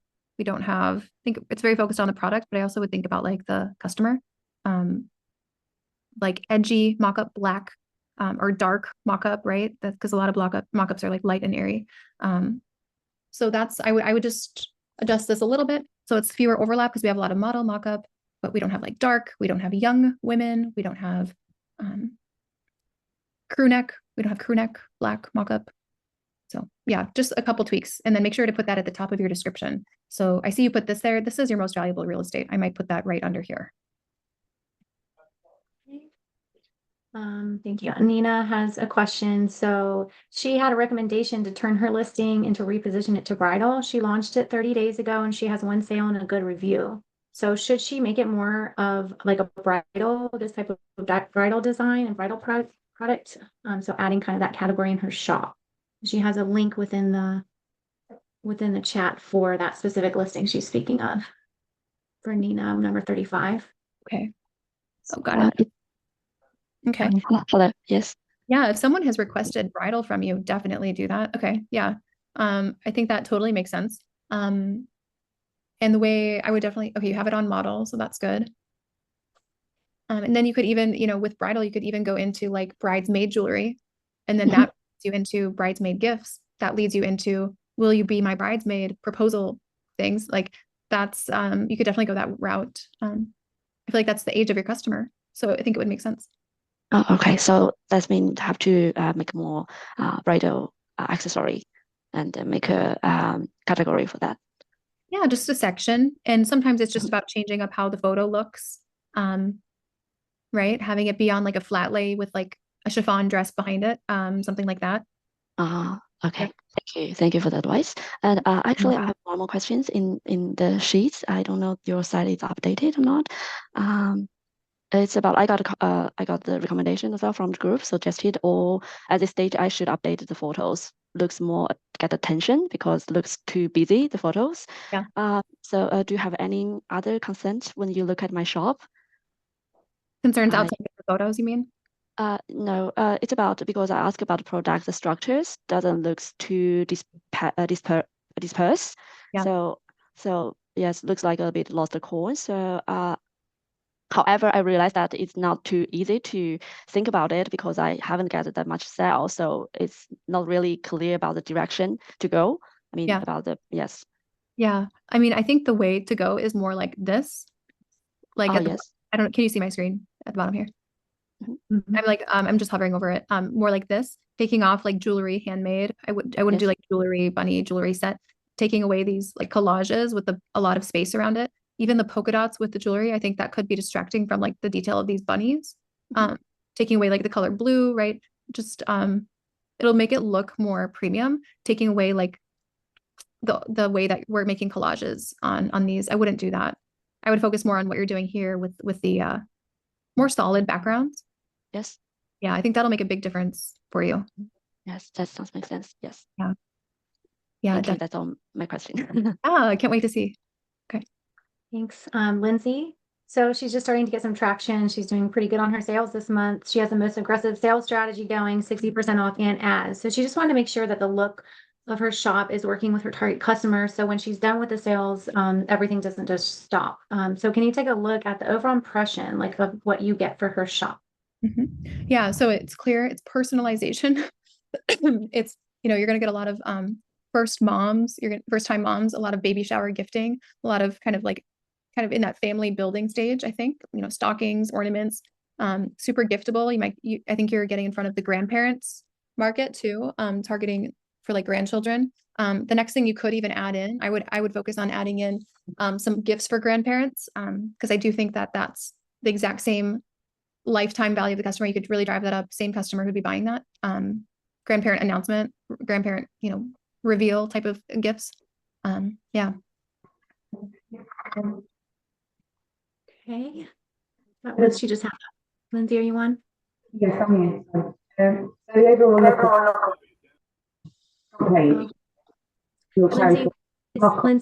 Lindsay, it's really hard to hear you. Maybe put it in chat or try again. Yeah, I think the overall look though is looking cohesive. I think the next thing to add in, just to create even more consistency, would be some grandparent gifting things. I think that'd be a great addition. This month so far, $17.50 for the month, really good. Okay. Yeah, overall aesthetic is looking cohesive, I would say. Yeah. But it might be time to, Lindsay, might be time to start getting some of the old stuff out, clearing house for some of it. Okay. Okay, so she's okay, I muted. Now we have the other Lindsay. Third Lindsay. Yeah. Mine just a quick question. Could you mute Lindsay? Yes. Perfect. I think that was from her computer. It sounds like maybe she had another question, or is that a different Lindsay? Different Lindsay, I think. I think on to Lindsay Rom. Okay. All right. Lindsay Rom. Let me read her question. So she has a question about sending proofs because I do initials. I always offer to send a proof, mostly to make sure initials are in the correct order. Should I not do this? People seem to get confused, even when you clearly state first initial, last initial, middle initial. Yeah, I know. I hear you. I've done that too in terms of selling to people with monograms, because there's people who know how it goes, and then there's people who they think they know, but then it's like different standards for different people and places. So I don't think you need to do an actual proof of the image. I would just include it in your order recap message. I would say the lettering will be in this order, and then just quotes, and then one letter. That's how I would do it. Yeah, that will save you time. And then also, there's no way they can be like, I had no idea that this letter would be in the middle, so you're covered there. Okay, thank you. Yeah, thanks. Now we have Michael here. So he's made some posters for Billie Eilish, and he's been dinged for trademark twice now. So after the first ding, he changed all the lyrics and the artwork. It's always been his own. So the only thing he can think of is that his title and tags cannot reference anything copyright. But he does see other shops blatantly ripping off her album art and selling it as their own. So if he has something that is inspired by something else, how do you recommend promoting it? It's a shame because there are many. These are my only offerings that have gotten any real traction, and he had to take them down. Gotcha. Okay. So based on that, I mean, unfortunately, just because someone else is doing it, it doesn't cover you. And if you got 2 strikes, you definitely don't want the third one. So I would 100% make sure that we aren't having anything related to the name in the title, in the tags. I see what we're looking at here, in the tags, in the description, even the description can get filtered through, and it will get caught pretty quick. So we want to make sure that's all removed. Ways around that, we have people who do Taylor Swift inspired things, right? So they'll do something related to a line in a song, 3 words that are really popular. In my era, era, even the word era is going to catch a lot of people looking for Taylor Swift. So what would be a word here that would catch a lot of people? People like this one, Don't Smile at Me. I'm not as familiar culturally familiar with all this, but I would say catching a couple words, even Taylor Swift, people will go Swifty or just Taylor, and then that it doesn't get caught. So that's what I would recommend doing. Yeah, because if you see there, the first one, the "You never go out of style," her lyric is "We never go out of style." So I was making it more kind of encouraging for the person, and as a poster at home, like something to inspire the person on their wall. Yes. And it's Taylor Swift inspired. Yes. But I just didn't like what you just said, like, are they going to ding me for Taylor? Are they going to ding me for eras? Are they going to ding me for yeah, they would ding you. Yeah, they would ding you for Taylor Swift. I see poster style Taylor Swift. 1989, that's a great workaround. Eras, that should be fine. Any word, if we can, I'm looking at having someone who's she's a trademark attorney actually in our program. She was willing to come on and do something. So I'm going to talk to her about doing that. But it's the combination of words. You know, you could have them scattered throughout your title and then you're fine. Like, you know, nothing's connected to each other. So as long as they're not connected, like if they're single words that someone might be searching for, it's okay. But it's like Taylor Swift 1989 would be bad. Right. Like if you had Taylor wall art 1989 home decor would be okay. Sam just had a great idea. You could broad match by using Taylor in one tag, Swift in another. So not like Taylor Swift. You could have like, you know, Taylor wall art, Swift decor, right? So like, yeah, that's the way around all of that. Okay, good. Because I was like half my listings are music, and I was like, do I just have to take all of this down and go in a whole different direction? But it's done like so much work. But and while, you know, I think it's great to have like half of them music, but inspired, but I would still think about spreading the risk, diversification a little bit more. Just no rush to, you know, shut everything down, just rework. Like we want to take off Taylor Swift. So I'd just be updating your SEO right now. Okay. Yeah. Cool. And then my other question was just, it's my first time sharing on here. So I just wanted to see like what your thoughts were. Yeah. Overall thoughts. I mean, I think it's a great aesthetic. I think right now, is it all digital? It's all digital downloads. Yeah. I'm nomadic and I live in a different country every month. So I can't really have inventory. Yeah. Looking at ways that I can sell to suit my lifestyle. That's awesome. Yeah. But I would consider print on demand. Have you considered it? That's my next step. Yep. Good. That's going to really help your revenue. Perfect. Yeah. But the aesthetic is great. Yeah. And I just started, even today, I was bundling the Taylor Swift posters so that you could like get all of them as a group. That's awesome. Yeah. And like as far as pricing, what are your thoughts on pricing? Pricing, I would be implementing the most aggressive strategy right now until you have 20 orders per listing. So that's right after module 4. It's called the most aggressive strategy to get sales fast. I'd implement that on all 74 listings, especially since it's digital. And then I'd be implementing that until, you know, 20 orders per listing. That's like, you know, that'll be good. That'll really help you. Okay. Yep.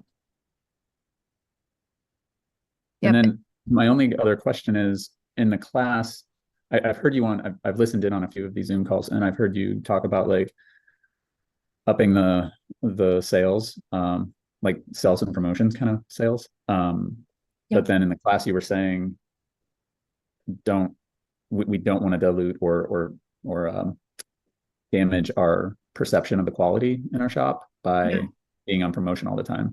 So I just didn't quite know which direction to go at this stage. Great question. So at this stage, with this many orders, we want to do right after module 4. So there's like a 24 to 48 hour discount lesson in module 4. But right after that, there's a bonus called the most aggressive strategy. And we put that in, we added that bonus, I think it was earlier this spring, perhaps, and it works so fast. So that is like the most aggressive thing you could do if you are just feeling extremely impatient. We kind of had to add something in for people who are like, okay, I'm doing my 24 to 48 hour sales. I'm getting like a few orders, but like, I need to make money like now. And so then this is just like the most aggressive thing you could possibly do. And it's ripping off a Band-Aid. It's not long-term. You're not training your customers. You're only doing it for about 20 orders per listing. So. Okay. Wow. Great. If I could get 20 orders per listing, that'd be fantastic. Yeah. Awesome. Cool. Good. Yeah. Great to meet you. Yeah. Are we all done, Jess? Yes. I refreshed, guys. I refreshed. So I think we're done. Awesome. Well, thanks so much. I'll put up the recording later. Also, please fill out the survey. We have a new director of customer success joining the team October 2nd, and we're going to be doing a lot of accountability things with everyone. So really excited to kind of introduce him. He has the exact same background as me. He was my colleague from Zappos. So the same exact e-commerce background, and he's going to be a huge help to everyone here. So just make sure to fill out the survey. Sorry, Dylan. We skipped one. I don't.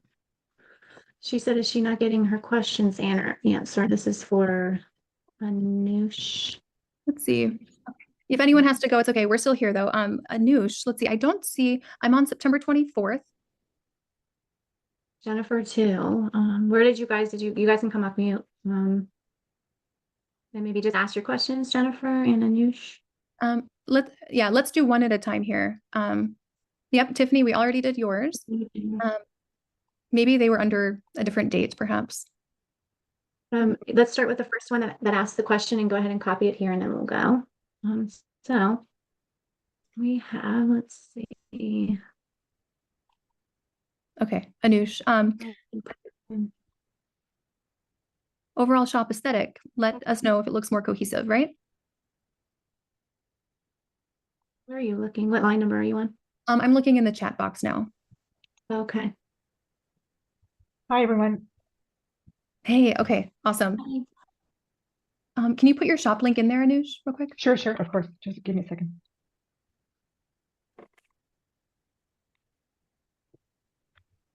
Your second question about the Etsy reserve, there's no way to get it faster, lifted faster. Unfortunately, we don't have control over that part. Perfect, I got your shop here. So on the first question, the overall aesthetic, okay, Prince gives it more. Oh, wow, so we're going with a lot more higher contrast. Is that kind of the vibe that you're kind of going into? I don't know. Yeah. So I'm noticing, so later on, it's not as much contrast. It's more like light area. I see some collections, but then these must be your newer items on the first page, I'm guessing. That's right. Mm-hmm. Yeah. So one thing I would do, I mean, let's see, I would probably bring in, I'm just wondering how this is going to flow with the rest, the dark background. You could test it on some, but I wouldn't make a decision to go all in on that yet. And so I do think we're going like a little like, because we do have like the retro, but then we have more of a like Armenian design. So I wonder, I am a little just a little bit concerned about how cohesive it is. And are you doing like a Pinterest board for like curation? Yeah, right, a Pinterest pin for each of them. Yeah. Okay. Have you done like a Pinterest board to curate your overall inspiration for your shop? Well, they're themed. The boards are themed, like, you know, Christmas items, boho chic gift ideas, or whatever. Yeah, I'm more thinking like for like when you're coming up with your design ideas, where are you kind of coming up with the ideas? Well, I am Armenian, so that is one thing that is, of course, and that's where I get most of my sales, is for my Armenian items. Okay. And the rest is, well, I don't know, whatever comes to my mind. Okay. Yeah. And one thing, you know, because we have like some like more Armenian things, then we have some like teacher things, doctor things. Like it is a little bit, I would say, you know, there's kind of a lot of designs going on. So what I think we could focus on, where are 80% of your sales coming from? What was your last 10 orders, 15 orders, and then doing more of that and trying to stay in that lane a little bit. That might help steer the shop to be more and more focused on a cohesive aesthetic. Is that the Armenian things? That's what's getting most traction at the moment. Okay. So I'm also creating more in that section as well. Okay. And the other things is my Halloween or Thanksgiving mugs with the pumpkin designs. Okay. That is also getting quite a lot of traction. Like these ones here? Yeah, that's right. Okay. And the one also, well, of course, I'm pointing at my own screen. The one with the fall foliage and flowers, that one as well is getting quite a lot of traction. And you know what? I think that's a good thing to see, because that is kind of cohesive with the Armenian, like this kind of design, right? If you look at and compare it to, you know, things like this, you know, it's full pattern, right? Versus I might just get away from some of the other things and narrow down your focus. Because I know we have like, I think it's just a little broad. So what do you think about focusing in? So like any new listing you make, it's more of what's working in that kind of full pattern Armenian look. Sure. Yeah, I think that would be a good idea. And I think sometimes maybe when you ask a question, you could even tell us, like in the group, it'd be awesome to know, like, my last 3 sales were on these items, because that's how we're going to help you be able to focus in on where you're going to make the most money. Okay. Yeah. Okay. And your other question, you make photos with Canva, and then you, let's see, add them to your listings, repurpose them for TikTok. How can you add a shop link with the save and share feature to those reels? So the shop link like should be in your profile on, is it in your profile on Instagram, Pinterest, and TikTok? It is. It is. Okay. It is. That's perfect. You can do something like having like an Instagram shop, like Facebook shop, and then you can start tagging products where they can click on it to purchase. Have you looked at that? I have, but I think technically speaking, it's beyond my pay grade. It is a battle, honestly, to set that up. And it takes time to set it up. So I personally, if I were you, what I would focus my energy on right now is getting the shop to be a little bit more cohesive and then doing more of what's taking off. So let's say like this mug sold. Okay, I'm going to do that in a red or a pink or like another color. That's where I'd spend my energy. Okay.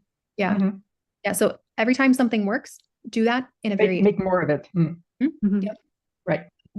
Yeah. And just ask yourself before you do anything, say, did this work?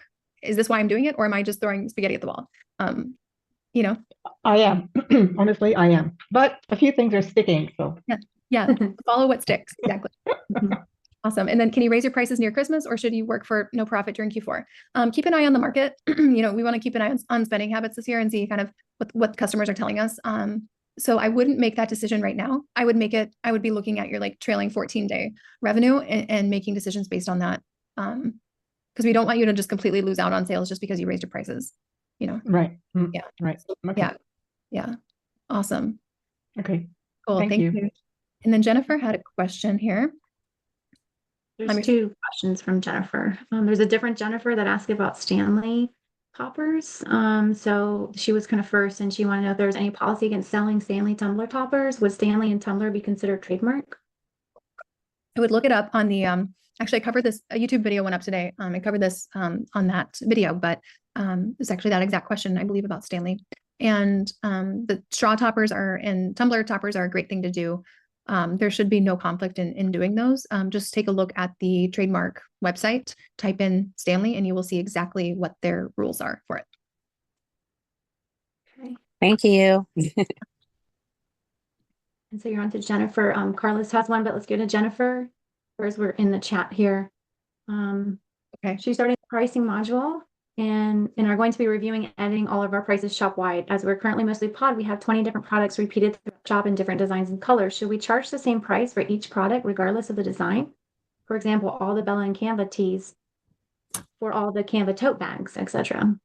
You know, it would keep it simple for the customer if they were looking at it from your shop. Most people are finding you through search. So I personally wouldn't do that because you might be, let's say, needing to get really, really aggressive with some frequent flyer. Let's say like your Halloween, you really want to get aggressive with all the Halloween, but maybe you don't want to get super aggressive with the teacher stuff.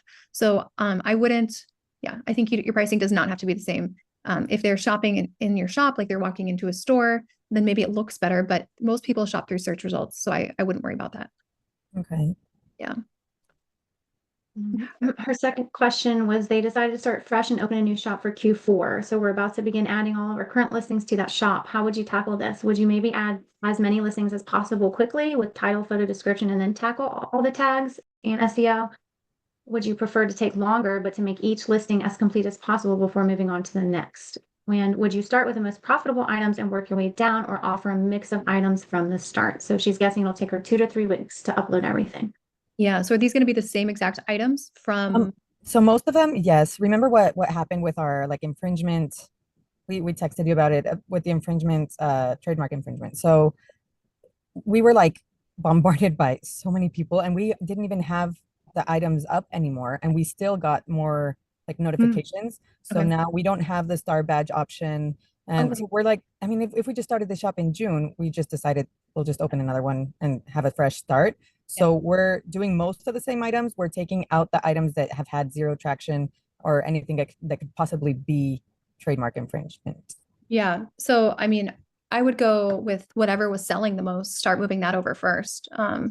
Move that over into the new shop first, listing by listing. I would do them right the first time versus just bringing them all over and then editing them. Yeah, I would do them right the first time. Yeah. But would you do like a mix of different like products, like some t-shirts, some mugs, some totes? Because like we have over 200 listings. So what do you think would be best? Yeah, I would probably see, okay, how many can I do a day? And I'm going to do, you could do one section at a time. Whatever the most popular section, maybe that would be realistic. So okay, I'm gonna start with like back to school. I'm gonna do that this week. Okay, next week I'm gonna do parenting. The next week I'm gonna do humor, sarcasm, and sports, parents. You know what I mean? Yeah. Yeah. That'll keep it organized. Okay.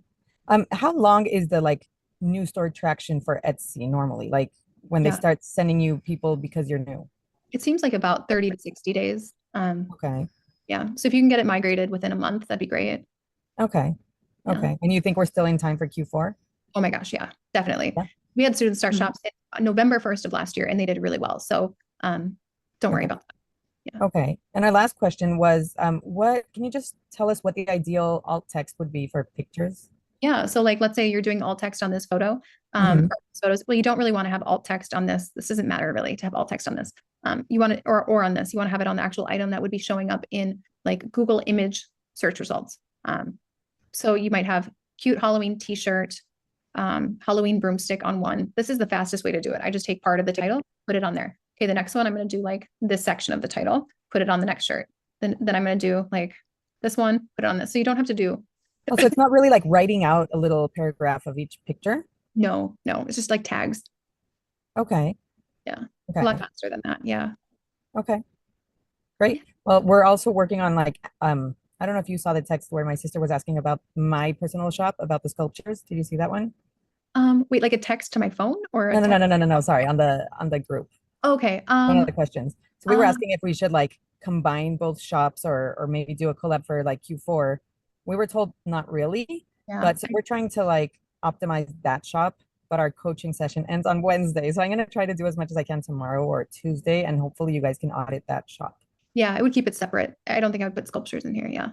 Okay. Yeah. Okay.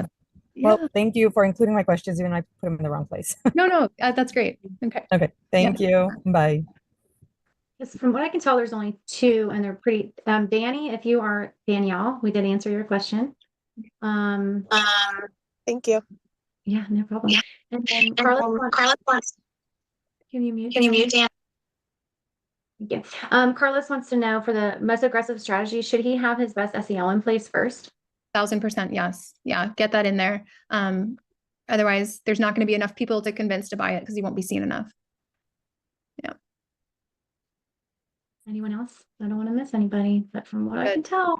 Yeah. And what we have been doing is hiding the tabs. But I'm not sure why we used to hide these tabs and now they're not hidden. So we'll figure that out for the next one. But thanks, everyone. All right. Thanks. Bye. Bye. Thanks, Jess. Bye.